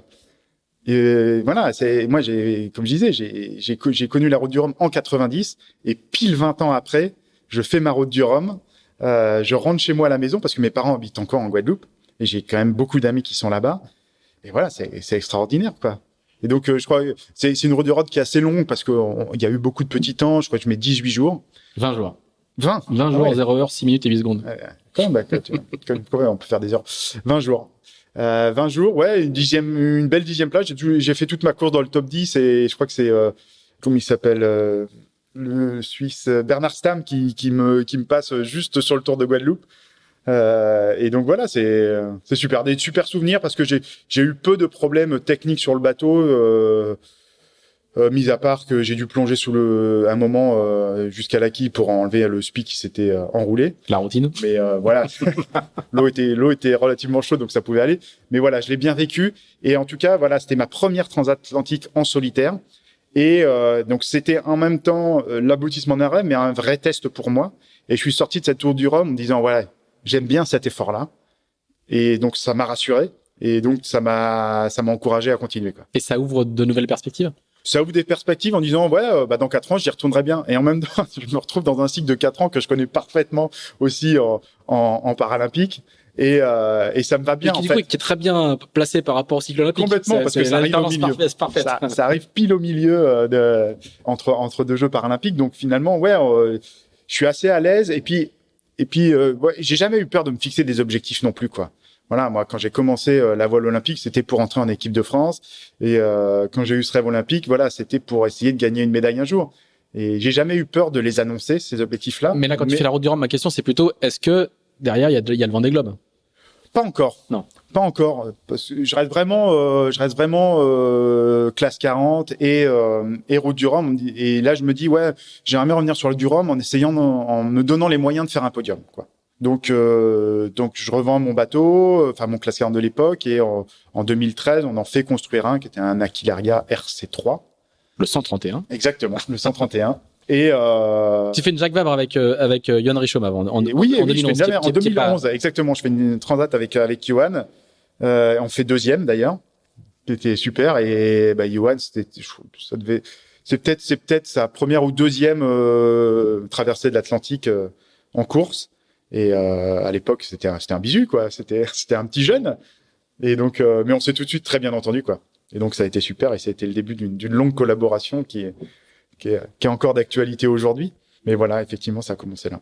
Alors, il va y avoir encore des jeux. Il y a encore un titre de champion du monde. Il y en a trop qu'on va les passer un petit peu comme ça. Il y a encore des jeux. Il y a encore une frustration parce que là, c'est les Jeux de Londres. Et entre guillemets, tu ne règles pas le compte des jeux de Pékin où tu faisais médaille d'argent. Là, tu vas être au pied du podium, 4e. C'est encore pire, non? C'est pire. Ouais, la médaille en chocolat, elle est toujours difficile à digérer encore aujourd'hui, hein. Mais alors ces jeux sont particuliers à plusieurs titres. T'es porte-drapeau de la Déjà, délégation je suis porte-drapeau Ça, et capitaine de l'équipe de France paralympique, et ça, c'est un beau cadeau qui m'a été fait, qui fait suite à une friction assez importante entre moi et la Fédération française de voile. À l'époque, on dépend toujours de la Fédération française handisport pour les Jeux, mais toute la partie haut niveau, elle est co-gérée avec la Fédération française de voile, et il y a une vraie frustration de ma part et de la part des autres personnes qui sont dans l'équipe de France handi-voile ou paralympique, ça dépend le nom qu'on peut lui donner.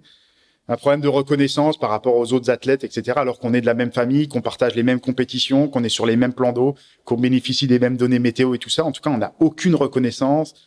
Et c'est quelque chose qui me frustre, moi, en tant qu'athlète, et que les autres ne comprennent pas et tout ça. Et donc, quelques mois avant ces Jeux-là, c'était sur la semaine olympique française, enfin sur la World Cup à hier, et voilà, je fais une explication de texte à la Damien Seguin, on va dire, sur le podium, où je me retrouve torse nu avec un drapeau français de dessiné sur le torse, et je fais un discours en français et en anglais devant un parterre international comme ça, d'officiel, qui est complètement médusé, mais en expliquant ma démarche. Et les seuls qui n'ont pas compris, c'était les dirigeants de la Fédé française de voile à l'époque, quoi. Tous les autres étrangers ont compris, sauf ma Fédé, quoi. Donc c'était un énorme risque que je prenais. En fait, je risquais quoi ? Je risquais un retrait de licence, et je risquais le fait d'être interdit de faire les Jeux, quoi. Mais en même temps, j'allais dans mes convictions. Et au final, la vapeur s'est inversée, vu que de cette histoire, on en a tiré quelque chose de positif derrière. Et derrière ça, je suis nommé capitaine et porte-drapeau de l'équipe de France, donc l'histoire se termine bien de ce côté-là. Et donc voilà, j'aborde les Jeux comme ça, avec toujours le statut de favori, parce que c'est pareil. Les quelques mois avant, je gagne un titre de champion du monde, je gagne toutes les World Cup avant les Jeux, et donc voilà, j'arrive sur un plan d'eau du coup sur lequel je me suis beaucoup entraîné à Weymouth, sur lequel je suis assez à l'aise parce que c'est un plan d'eau qui est très tactique, et voilà, j'arrive presque au sommet de mon art, on va dire ça comme ça, et comme au précédent jeu. Comme au précédent jeu, quoi. Vraiment bien entraîné, bien préparé. Pour le coup, ma sparring partner, ça a été Anne-Claire Lebert sur la préparation de ces Jeux-là. Et donc, ça a été super de bosser avec elle. Et ça a fait vraiment que sportivement, j'étais prêt. Et donc, la première manche se déroule super bien. Je gagne avec, je pense, plus d'1 minute d'avance. Et voilà, j'étais parti pour vraiment dérouler sur ces Jeux. Et la manche qui suit, il y a une friction avec le Canadien qui avait gagné la médaille d'or justement à Pékin. Et ça va. Moi, j'ai pas l'impression de faire une faute. Lui, il réclame.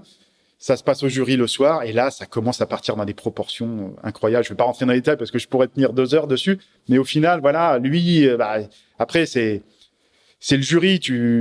Finalement, ce que tu racontes au jury, c'est pas forcément ce qui s'est passé sur l'eau, donc il ment un peu, il trouve un témoin qui raconte en tout cas de mon point de vue, qui raconte pas la vérité.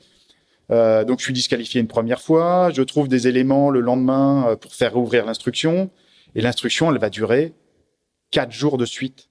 Tous les soirs, je passe entre 1 heure et 1 heure et demie devant le jury en anglais. Complètement Ça me sort de ma compétition. Et à l'époque, mon entraîneur, j'ai changé d'entraîneur, c'est plus Jean-Jacques Dubois, c'est Thierry Poiret, qui est un spécialiste du match racing, un spécialiste aussi des règles de course. Donc, il demande à de pouvoir être auditeur libre au sein sur le jury. J'ai jamais vu Thierry dans un état comme ça, quoi. Il faisait des bonds, il comprenait pas ce qui se passait, et tout ça, en fait, ça m'a complètement déstabilisé. Je sors complètement de ma régate.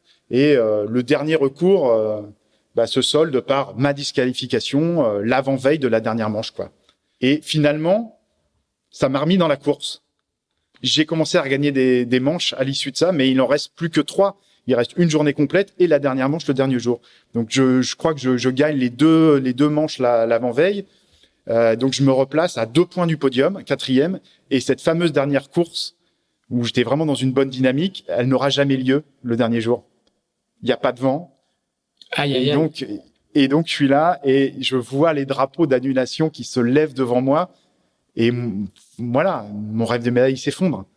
Comme ça, mais c'est la vie d'un athlète, c'est la vie d'un sportif de haut niveau, mais c'est comme ça. Je vois la scène au ralenti encore aujourd'hui. Et donc, voilà, c'est l'Anglaise qui gagne, c'est mon pire ennemi qui fait 2e, c'est mon pote qui fait 3e, et moi, je fais 4e, quoi. Et voilà, tout s'effondre à ce moment-là. Et encore une fois, je me dis, non, je peux pas partir. Je peux pas partir comme ça. Je remets le couvert en 4 ans. Ah, c'est terrible. Et puis la manière dont tu le racontes, c'est terrible. Et il y a aucun moment où tu te dis, bon, cette histoire de réclame au jury, il faut que je l'abandonne, tant pis pour cette manche-là, et puis je me remets dedans. C'est pas possible. Oui, avec du recul, oui. C'était Oui, ça. bien Mais sûr. en même temps, je contestais vraiment fermement la façon dont avaient été menés les débats sur le premier soir. Je veux dire, pour moi, j'avais pas fait de faute, donc je vais vraiment me défendre bec et ongle. Et puis quand tu commences à être dans une spirale comme ça, t'arrives pas à en sortir. Et je pense que on en a débriefé avec mon entraîneur. Je pense que lui aussi s'est fait embarquer là-dedans. Et il n'a pas eu le recul nécessaire pour me faire sortir de ça mentalement. Il y a tellement Parce que d'injustice, lui aussi, quoi, voilà, je me souviens. Lui, il s'est levé. C'est moi qui l'ai sorti de la salle de jury la dernière fois, quoi. C'est quand même Thierry Poiret. C'est-à-dire, c'est une personnalité. Ouais. Il connaissait les membres du jury en plus. Donc c'était particulier, quoi. Tu ressors de là en ayant une énorme frustration et voilà, un élément qui a pas été simple à vivre, mais qui a été un révélateur de beaucoup de choses et qui m'a permis d'aller gagner une médaille d'or 4 ans après. D'accord. Voilà. Et ça, je le dis avec tout le recul que je peux avoir aujourd'hui là-dessus et tout le recul qu'on a pris aussi les quelques mois qui ont suivi ces jeux-là. C'est-à-dire que je peux pas dire que c'est des mauvais jeux parce que toute la préparation elle a été super. Ma première manche et mes dernières manches ont montré que de toute façon j'étais au niveau sportivement pour gagner une médaille d'or, en tout cas pour faire un podium. Mais il s'est passé quelque chose entre les deux. Voilà. C'est comment, pour revenir 4 ans plus tard, faire en sorte que je sois encore meilleur, quoi. Sportivement, j'avais la recette, mais finalement, le point bloquant, il était peut-être dans mon esprit. Et on a réussi à analyser ce blocage-là. Finalement, il était dans ma tête, il était dans ma relation personnelle que je pouvais avoir avec des concurrents. Comment ils rentrent dans ma bulle, comment ils viennent me perturber. Et je pense que le Canadien, il avait réussi ça, quoi. Tu dis jamais son nom? Il s'appelle Paul Tingley. et je pense que l'Allemand Eko Kruger aussi, il a perçu, à un moment, ils ont compris cette petite faiblesse que je pouvais avoir et la façon dont ils pouvaient me perturber, rentrer dans ma tête et créer en fait un différentiel de relation qui était capable de me perturber. Et donc moi, il a quand même fallu que j'en arrive à cette conclusion-là, quoi. Et donc ça passe par des discussions avec mon entraîneur, à me dire mais où est le point bloquant, etc., etc. Et après, comment tu fais pour t'améliorer, Damien? Et ben là, après, c'est accepter le fait de travailler avec un psychologue, accepter que quelqu'un rentre dans ta tête, alors que tu as le sentiment d'être au top dans ta discipline, essayer de gommer les derniers défauts. Et c'est toujours les plus difficiles à gommer, quoi. Et donc accepter de bosser avec quelqu'un. Et donc ça a été Éric Parrain qui connaît aussi les aléas du haut niveau puisqu'il avait fait les jeux en aviron. Et donc voilà, c'est quelqu'un qui a réussi avec des exercices à m'améliorer, voilà, mentalement, le fait que je devienne quelqu'un de plus étanche à ces choses-là. Et j'ai gommé mes derniers défauts de sportif de haut niveau à ce moment-là. Et je suis arrivé sur les Jeux de 2016 en sachant que là, j'avais plus aucune faiblesse. Et donc j'étais indestructible. Voilà. Et tu le sais, ça paraît bête de dire ça, mais en même temps, arriver au haut niveau, c'est difficile. Y rester, c'est encore plus difficile. Et à chaque Olympiade, t'essayes de gommer un peu tes défauts. Alors, tu t'essayes au début, c'est surtout sur le plan sportif que tu vas gommer tes défauts. Et plus ça va, tu dis, plus c'est compliqué de les gommer. Et là, il a fallu que quelqu'un, voilà, m'aide à rentrer dans ma tête et à gommer ces dernières choses. Et quand tu arrives au jeu de 2016 à Rio, tu dis, je me sens indestructible. Tu sais que tu vas gagner? Non, je sais pas que je vais gagner, mais en tout cas, je sais que j'ai absolument toutes les cartes en main. C'est-à-dire que si je gagne pas, ce sera de ma faute et j'aurais commis une erreur parce qu'on a tous le droit de faire des erreurs, etc. Sportivement, la concurrence avait quand même montée crescendo pendant ces 4 Paralympiades. Donc le niveau, l'avance que j'avais au début, il s'est gommé au fur et à mesure. Donc il y a une vraie concurrence qui est quasiment au même niveau, qui est au même niveau que moi, sportivement parlant, sur les Jeux de Rio 2016. Donc je sais que ça va être une vraie bataille sur l'eau. Donc j'ai aucune garantie de gagner, mais en même temps, je sais que j'ai quasiment plus de défauts. Donc c'est pour ça que je dis que j'ai toutes les cartes en main. Et elle se passe comment? Donc, il y a une médaille d'or au bout, hein. Il y a une médaille d'or au bout mais en déroulé, et le déroulé, il est que déjà le plan d'eau. Il y a toujours ton ami canadien qui est là? Non, lui, il a arrêté. Il fait toujours les Jeux paralympiques, mais du coup, il est passé sur le bateau en équipage. Le Hans. Non, c'est le Sonar. Le Sonar. Sur lequel navigue un autre équipage français avec Bruno Jourdain. Et donc, par contre, j'ai tous les concurrents que je connais par cœur. Il y a l'anglais, il y a l'américain, il y a l'australien, il y a l'allemand. Enfin bon, voilà, tous. Voilà, on se connaît par cœur parce qu'on se côtoie au moins une dizaine de fois sur les World Cup toute l'année, quoi. Et le plan d'eau de Rio, il est très très compliqué. Nous, on navigue dans la baie intérieure. Alors, la carte postale est magnifique. Ouais. J'ai la plage à droite, j'ai le Corcovado juste en hauteur, et en face de moi, j'ai le pain de sucre. Donc, la carte postale, elle est juste géniale. Mais simplement, le plan d'eau au milieu, il est sacrément compliqué. Donc, il faut de l'engagement, il faut faire des choix, etc. Et j'ai peut-être été un peu conservateur durant toute la compétition parce que comme je sais que je suis assez rapide sur l'eau, je suis pas en capacité de prendre autant de risques que ça, quoi.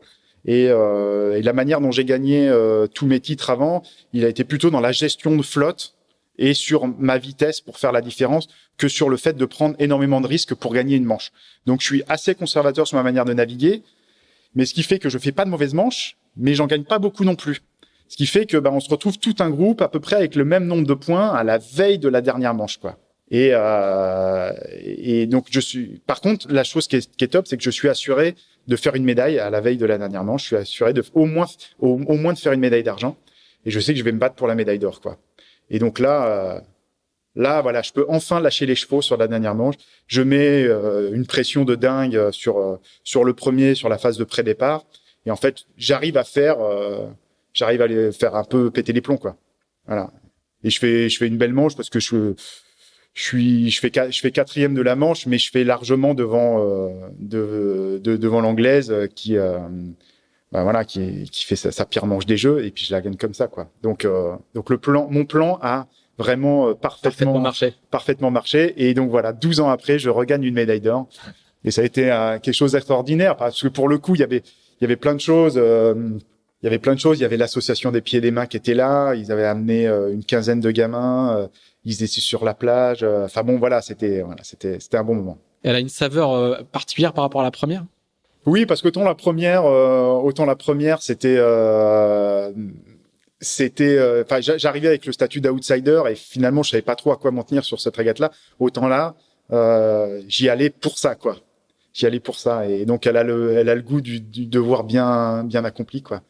Et puis à ce moment-là, il commence à y avoir aussi des discussions au sein de World Sailing parce que on voit qu'il y a peut-être un danger que la voile paralympique quitte le programme des Jeux, et on aura la confirmation quelques mois après. Donc ce sera pour le coup les derniers Jeux. J'aurais été le dernier médaillé d'or et le seul double médaillé d'or sur ce support-là. Donc aujourd'hui, on essaie. Donc Capesterre elle a encore plus de saveur. Ouais, voilà. Donc j'espère que la voile paralympique reviendra au jeu. En tout cas, moi, je travaille au niveau national et au niveau international, mais en tout cas, voilà, pour l'instant, je suis le dernier. Alors du coup, on a avancé un peu dans la chronologie pour passer directement de 2012 à 2016, mais entre-temps, il y a toujours ce deuxième programme qui coexiste toujours en permanence avec ce programme olympique. Ça fait quand même des saisons très très très très chargées. Donc il y a à nouveau une Transat Jacques Vabre avec Johan encore. Avec le nouveau bateau. Il y a une deuxième route du Rhum, donc en 2014, où justement là on se croise et on fait partie du groupe d'entraînement de l'Orient pendant tout l'automne. Un automne incroyable, hein. On est en short et en t-shirt jusqu'à la veille de la route du Rhum. On va se faire secouer dès le départ, mais c'est l'été indien jusque. J'ai l'impression que c'est toujours comme ça sur les préparations de route du Rhum, c'est que on passe une année dans du petit temps et, voilà. Et on prend carton sur le départ de la route du Rhum. Et alors là, tu progresses un petit peu, tu fais 8e. Ouais. Je la connais un petit peu la route du Rhum, mais raconte-nous comment elle se passe. Moi, le souvenir que j'ai, c'est que tu tombes par la trappe à l'avant, quoi. Et qui moi me semble un truc absolument terrifiant. Et toi, je crois que tu te cognes au menton ou tu te. Je me suis complètement ouvert sous la lèvre. Bon, c'est le truc bête, hein. T'as la chaussette de spi qui est sur le pont. Donc ça prend quand même de la place, tu vois bien ce que c'est. Et puis dans la manœuvre, vu que ça bouge et tout ça, je dois perdre l'équilibre et puis je mets le pied sur la chaussette de Spic et Qui couvre qui couvre le trou. Donc je tombe à moitié dedans et je me prends le capot. Bon voilà, ça fait partie des. Et puis je me fais une belle entorse à la cheville en même temps. Voilà, c'est ça, il y a ça aussi. Et quand je l'entends à la radio ou quand dans les mails qu'on reçoit, je fais, mais dans quel état il doit être? Ouais, c'est sûr, je fais pas le malin. Et pour le coup, l'entorse, c'était pas une simple entorse.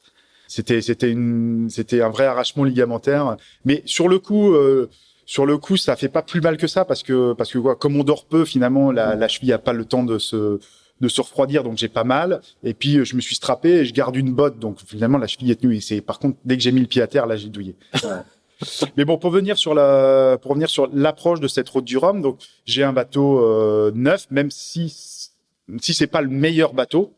C'est pas un proto, mais c'est un bon bateau de série en tout cas, sur lequel j'aménage un petit peu ma façon de naviguer à bord, sur la gestion du cockpit, etc. En tout cas, c'est un bateau sur lequel je me sens assez à l'aise. Il y a une Jacques Vabre avant pour bien le prendre en main, donc qui est faite avec Johan Richaume. La volonté, c'était comme je disais avant, c'était de revenir sur une route du Rhum en me donnant les moyens de pouvoir faire un podium. Et je pense que les moyens, je les avais. J'étais prêt. J'avais un bon bateau qui correspondait bien à ce type de parcours-là. Et le début, c'est vrai, de cette route du Rhum, elle est très compliquée parce que la première nuit, on se prend une tempête et toute la sortie de la Manche, elle se fait au près dans les cartons et tout ça. Et moi, à Ouessant, je dois être deuxième derrière Sébastien Rogue. Donc ça se passe plutôt bien, quoi, avec une petite avance sur les autres. Et en fait, cette route du Rhum, ça va se révéler être un chemin de croix pour moi, quoi. Voilà. La nuit d'après, déjà sorti de la Manche, comme quasiment tous les classes 40, qui étaient équipés avec des personnes qu'à l'époque on perd tous nos aériens. Voilà. Donc déjà plus de données de vent comme ça. Et puis on n'avait pas forcément travaillé sur les backups et tout ça, donc plus données de vent. Une chose. Donc ça, tu peux faire sans, mais bon, c'est un peu embêtant. La nuit d'après, on se tape un orage dans le golfe de Gascogne et ça vient. La foudre tombe sur mon fleet derrière, donc plus de communication. Il y avait plus de perche pour tomber dessus, donc. Voilà. Plus de communication, donc plus de communication avec le fleet. Donc tu fais ta météo avec ton petit iridium, donc c'est quand même un mode bien dégradé. Et puis donc ce bateau-là, on l'avait construit autour d'un moteur électrique. Donc ça c'est quelque chose auquel je tenais bien, donc ça marchait super bien sur le classe 40, il n'y avait pas de souci là-dessus. Donc je pars avec un double système, hydrogénérateur et un petit générateur thermique à bord du bateau parce qu'on l'avait pas embarqué sur la Transat Jacques Vabre, et comme on avait des problèmes d'hydrogénérateur, on avait terminé la Jacques Vabre toute la dernière semaine dans le noir. Mais comme on était deux, en fait, on avait réussi à bien gérer. Et là, problème d'hydrogénérateur aussi, fin de première semaine, et le moteur thermique, la génératrice thermique qui rend l'âme aussi 2 jours après. Donc il me reste une semaine de course. Ça veut pas. Et j'ai plus rien, quoi. J'ai un petit panneau solaire. Et là, je me fais, ça va être compliqué. Et donc, j'ai vécu un enfer. J'ai vécu un enfer dans le sens où je barrais 20 heures sur 24 pendant la journée pour juste pouvoir recharger un petit peu mes batteries, pour pouvoir faire 3 ou 4 heures de pilote la nuit, pour me reposer un tout petit peu. Et voilà. Et ça a été dur. Et au final, je fais 8e, qui est une bonne perf. Qui est une très bonne perf. Parce que devant, il y a que des calibres, quand même. Hein. Ouais, il y a des bons calibres. Donc, et finalement, je me suis rendu compte que dans cette difficulté, j'étais bon, quoi. Parce que j'ai réussi à me surpasser en dormant peu, etc. J'ai réussi à rester lucide sur ma tactique de course. Et voilà, je me souviens des dernières 48 heures où je suis vraiment côte à côte avec Giancarlo Pedoté, déjà, tu vois. Et au final, je lui mets la misère, quoi. Parce que je me mets vraiment en mode guerrier et puis je vais au bout de moi-même. Et voilà. Et j'arrive à sauver ma place dans les 10. Je passe d'autres concurrents sur le Tour de la Guadeloupe aussi. Enfin bon, voilà, j'ai le couteau entre les dents. Et donc je me dis, voilà, vraiment dans cette difficulté, c'est quelque chose que j'apprécie. Et même si je suis un peu frustré du résultat parce que j'étais parti un peu pour faire mieux, je suis content d'avoir terminé parce que c'était loin d'être gagné. Mais à un moment donné, j'étais au milieu de nulle part et j'avais autant de chemin à faire en faisant demi-tour qu'en allant vers l'arrivée. Donc Tiffen m'a dit, non, hop, tu vas à l'arrivée. Moi, j'ai déjà pris mon billet pour la Guadeloupe. Donc t'arrives de l'autre côté. Bon, d'accord, madame, j'y vais. mais voilà. Et donc, là, je termine cette route du Rhum. Et là, il y a toujours pas de Vendée Globe il y a toujours Non. pas de graine de Vendée Globe, d'accord. Non, il y a toujours pas de. Non, parce qu'à l'époque, on est en 2014, et moi, la seule chose que j'entrevois, moi, après cette route du Rhum, c'est les jeux de c'est vraiment les jeux de 2016, quoi. Et alors, du coup, il y a tellement pas de Vendée Globe qu'après le jeu de 2016, tu vas faire du Diem 24. Ouais. Je refais quand même une grosse saison en 2.4 parce que on est toujours en train de travailler à World Sailing pour faire en sorte que la voile puisse réintégrer le programme de Tokyo, voire de Paris 2024. Donc il y a toujours un circuit assez fourni.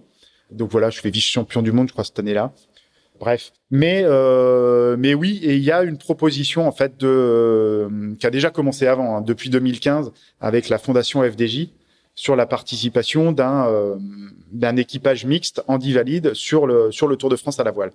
Donc j'y participe en 2015, en 2016. Alors 2016 c'est particulier. Je crois que je fais une demi-étape sur le bateau parce que j'étais en même temps en préparation paralympique. Et puis l'été 2016, avant les Jeux et pendant le Tour de France, j'ai contracté la mononucléose. Ah oui. Donc, ce qui a été assez compliqué. Dans ma préparation, ça a été très compliqué parce que c'est vraiment du repos. T'as pas le droit de faire de sport du tout, etc. Donc ça a été difficile à gérer, y compris dans la préparation des Jeux. Mais du coup, du coup, j'ai pas navigué sur le bateau.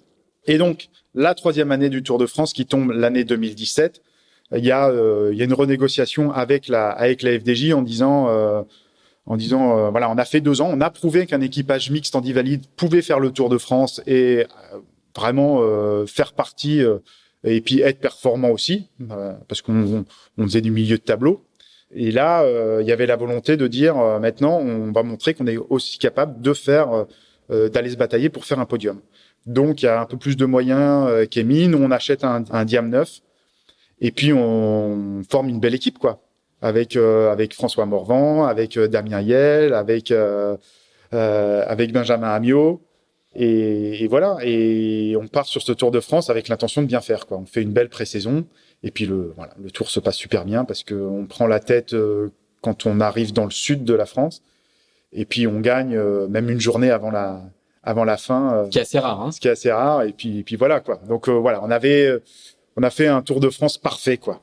On a toujours été bien placé, on a gagné les étapes au moment où il fallait.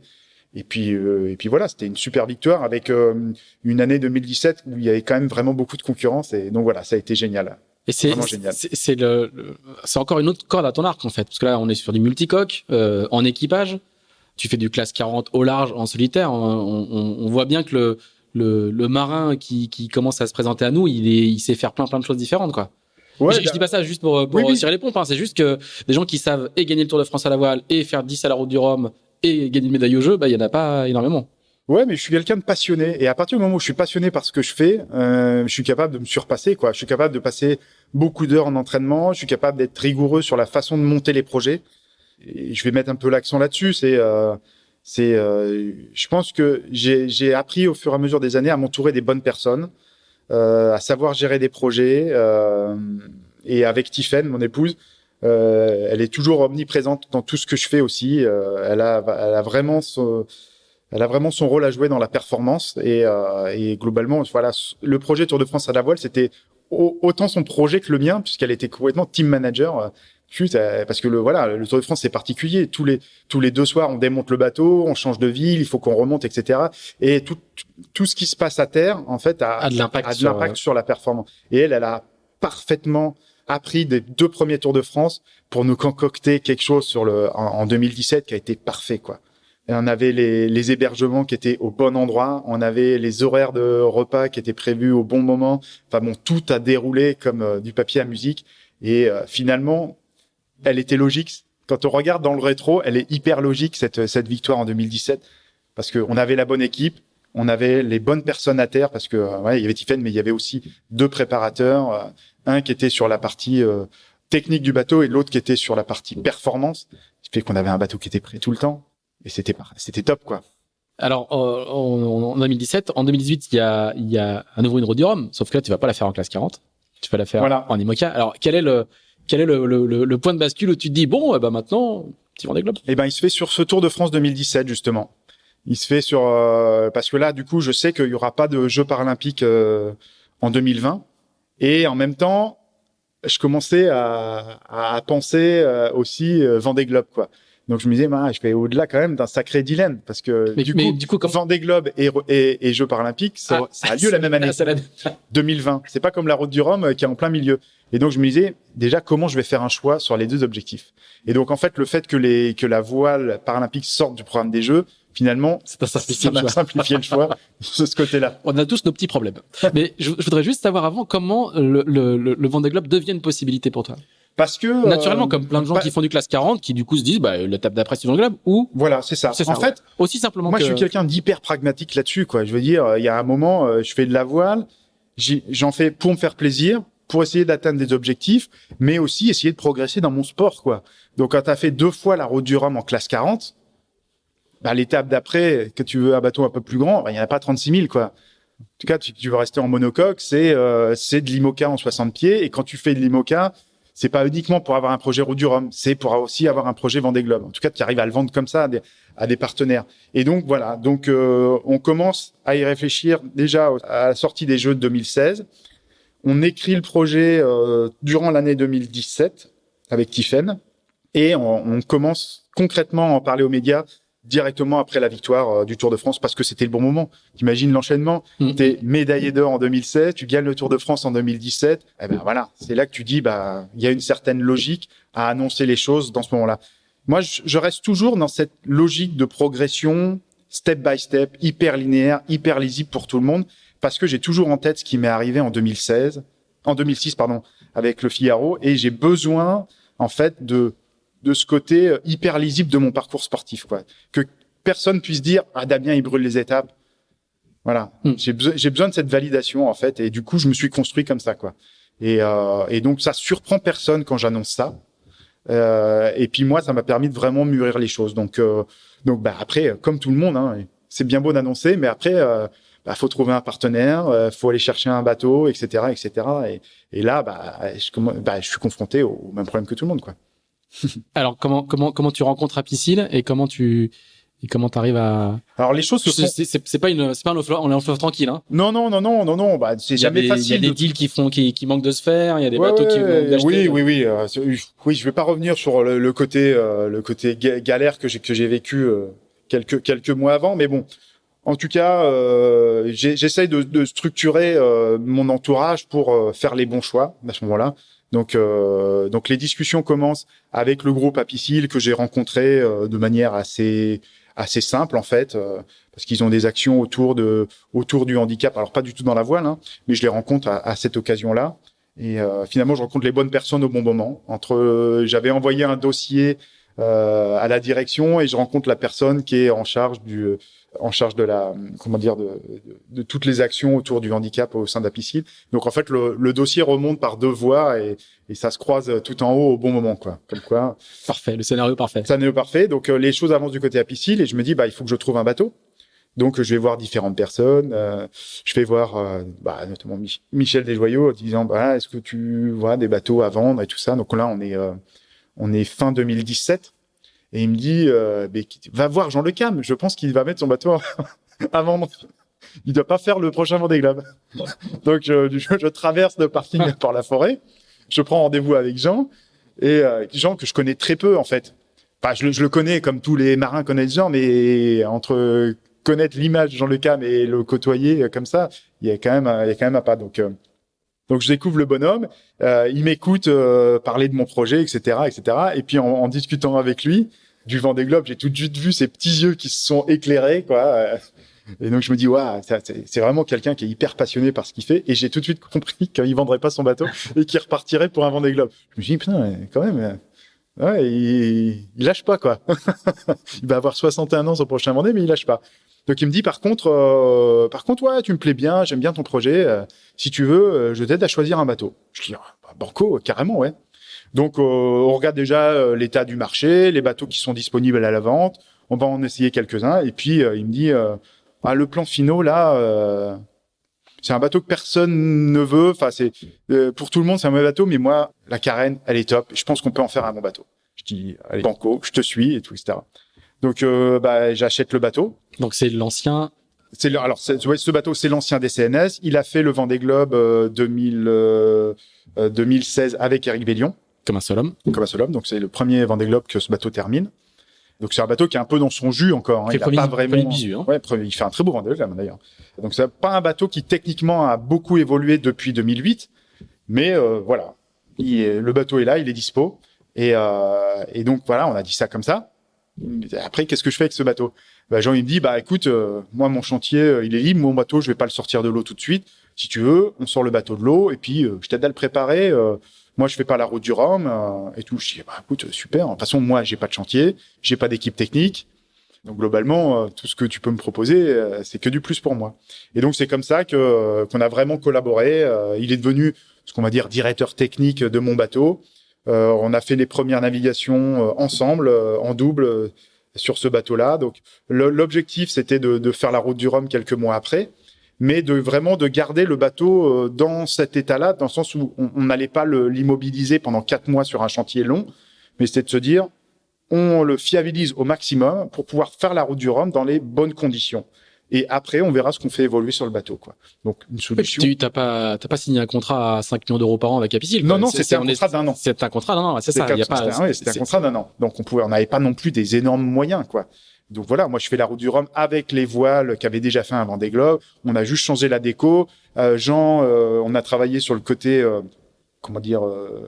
sur le côté, pas sur le côté performance du bateau, même si on a touché quelques trucs comme la quête qui équilibrait mieux le bateau en termes de perf. Mais sinon, on a refait du câblage électrique, électronique, refait le moteur, voilà, c'est exactement le mot que je cherchais, fiabilisation. Donc j'arrive sur le départ du Vendée Globe avec l'objectif de la route du Rhum, de la route du Rhum, je fais trop vite, avec l'objectif de la terminer. Mais je sais absolument pas ce que je vaux sur ce bateau-là, et je sais bien que ce bateau-là, il est pas au niveau des foilers ou des très bons bateaux à dérive, quoi. Voilà. Mais j'arrive à faire une super route du Rhum. Sixième. Donc tu vois, à chaque fois je gagne 2 places. Donc du coup, il faut encore dans 12 ans, tu la gagnes. Mais voilà, super route du Rhum. Déjà, je prends énormément de plaisir sur ce bateau. J'ai très peu de problèmes techniques. Et finalement, j'ai réussi à placer le curseur au bon endroit parce qu'on s'est quand même sacrément fait secouer sur cette route du Rhum. Je sais pas si vous vous souvenez, dans le golfe de Gascogne, ça a été très compliqué. Il y a eu beaucoup d'abandons, y compris en IMOCA. Et finalement, je me suis senti à l'aise, quoi. C'était la bonne échelle de bateau. Voilà, j'arrive à bien passer ce coup de vent et puis après à remettre du charbon sur le bateau pour gagner des places et in fine faire 6e après une belle bataille, quoi. Et là, on en est au stade où quand t'arrives, il y a plus aucun problème pour les inscriptions. Ah non, là c'est fini. Là, voilà.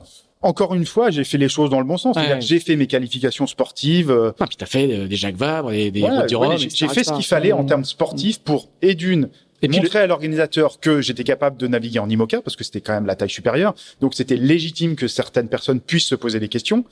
Et en même temps, moi, je me suis aussi préparé physiquement, sportivement, pour me sentir à l'aise sur le bateau. Mais finalement, comme tout le monde. Donc, en fait, je fais comme les autres, avec mon approche particulière du fait que, quand je mets un plan d'entraînement, etc., je suis quelqu'un d'assez structuré.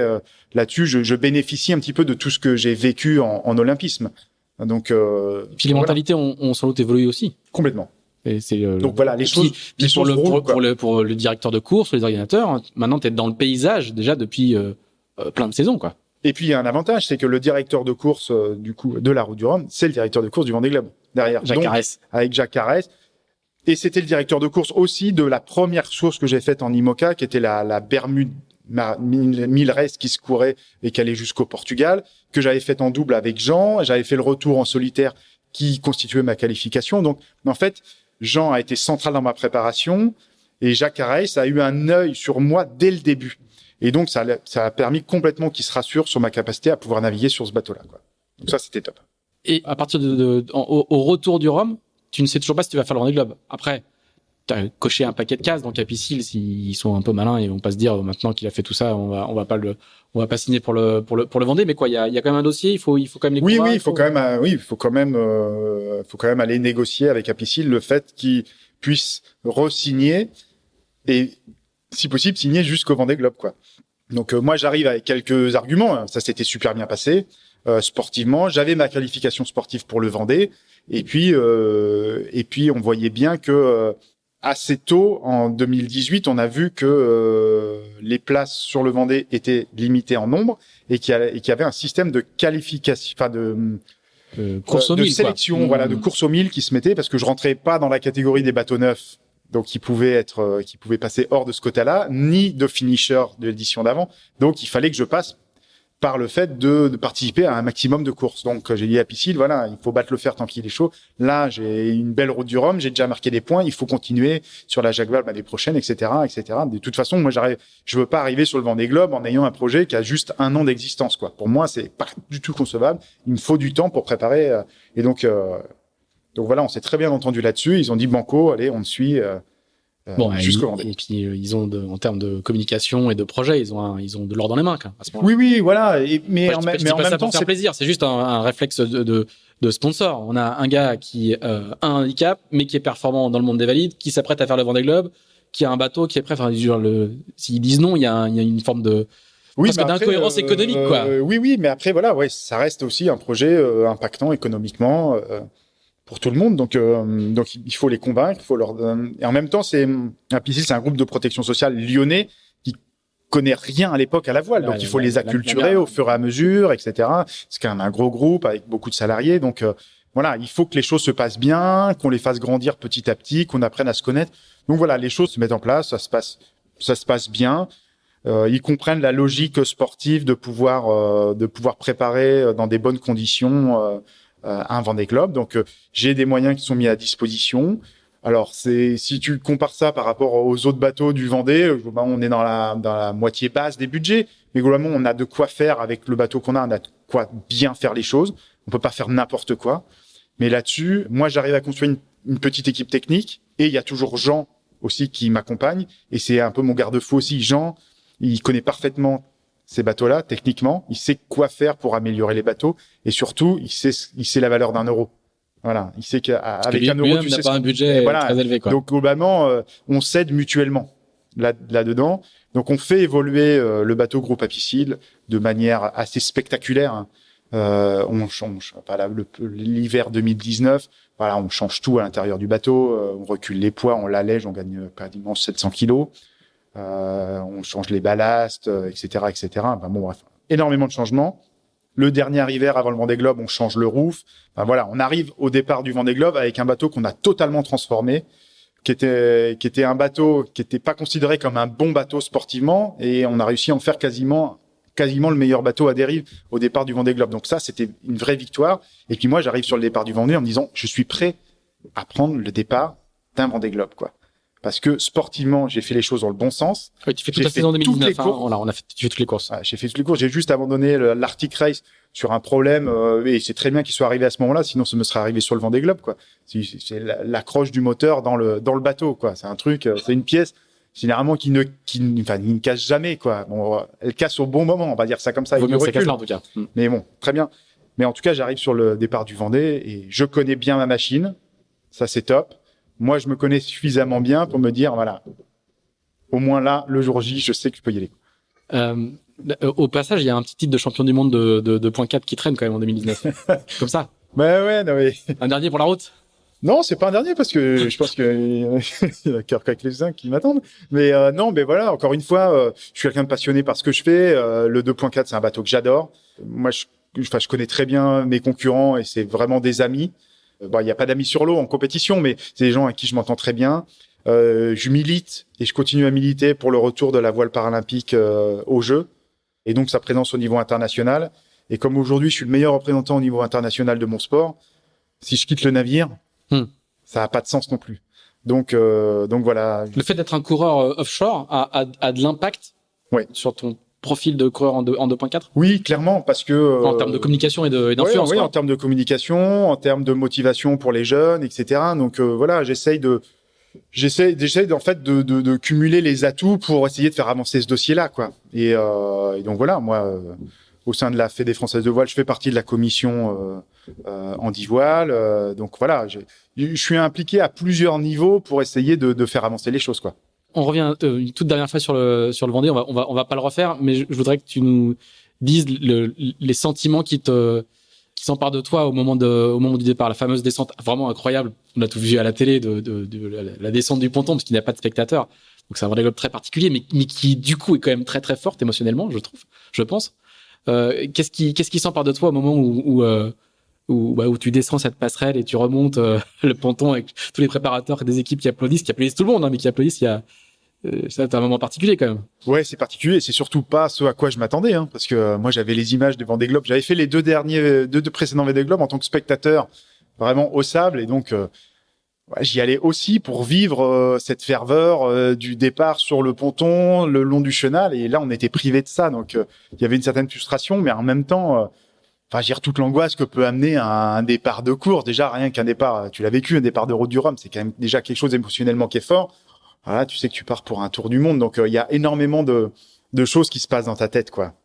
Déjà, tu te demandes ce que tu fous là. Même après 20 ans de carrière. Ah, oui. Et puis c'est rassurant quelque part. et puis en même temps, tu sais que t'as bossé pour en être là, et voilà. Et après, j'ai ma garde rapprochée qui est à côté de moi. J'ai mon équipe technique, j'ai Jean-Charles, j'ai Guillaume, j'ai Johan Richaume qui est là aussi, mon lieutenant. Et donc voilà. Et je sais que tous ces gens-là, ils croient en moi et ils me le disent, ils savent comment aussi me rassurer, etc. Donc les choses se passent bien.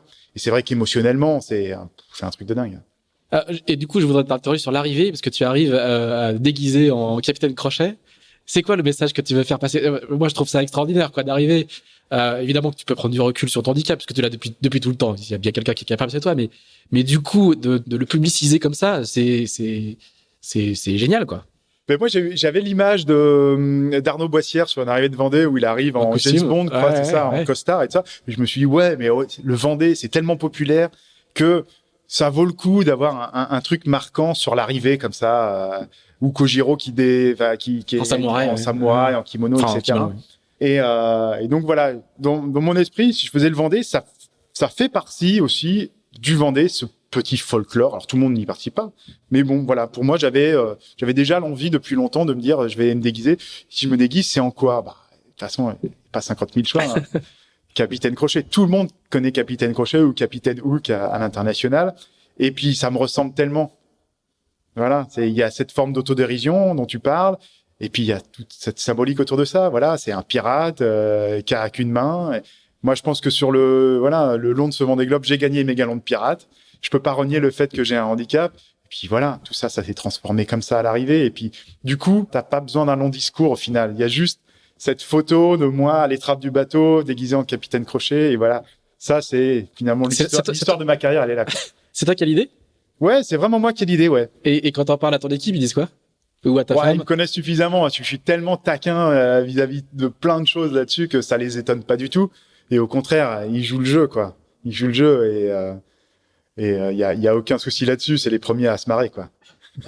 C'est eux qui m'amènent le déguisement à bord de toute façon. Oui, tu l'as pas matossé pendant tout le Vendée Globe. Non, il y a une partie qui était à bord, hein, le perroquet qui est là juste là-bas au bout de la pièce. C'est le perroquet que j'ai sur l'épaule à l'arrivée. Et lui, il a fait le Vendée Globe dans un sac à matosser. Le seul perroquet pour le moment qui a jamais fait le Vendée Globe. Exactement.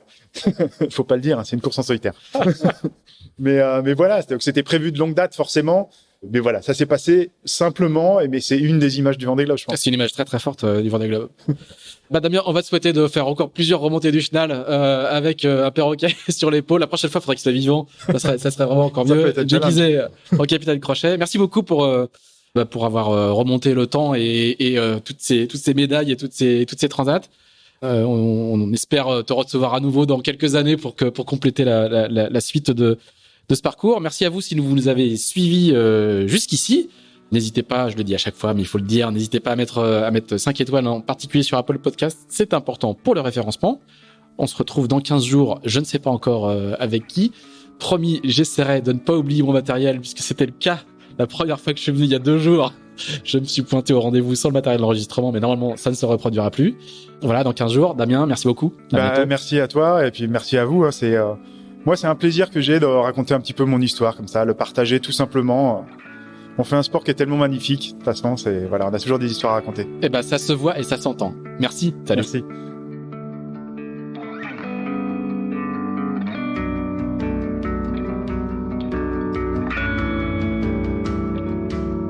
Merci d'avoir écouté ce nouvel épisode d'Into the Wind produit par Tip & Shaft. Si vous l'avez apprécié, n'hésitez pas à le partager, n'hésitez pas non plus à nous dire ce que vous en pensez, en bien ou en mal. On se retrouve dans 15 jours pour un nouvel Into the Wind. À bientôt!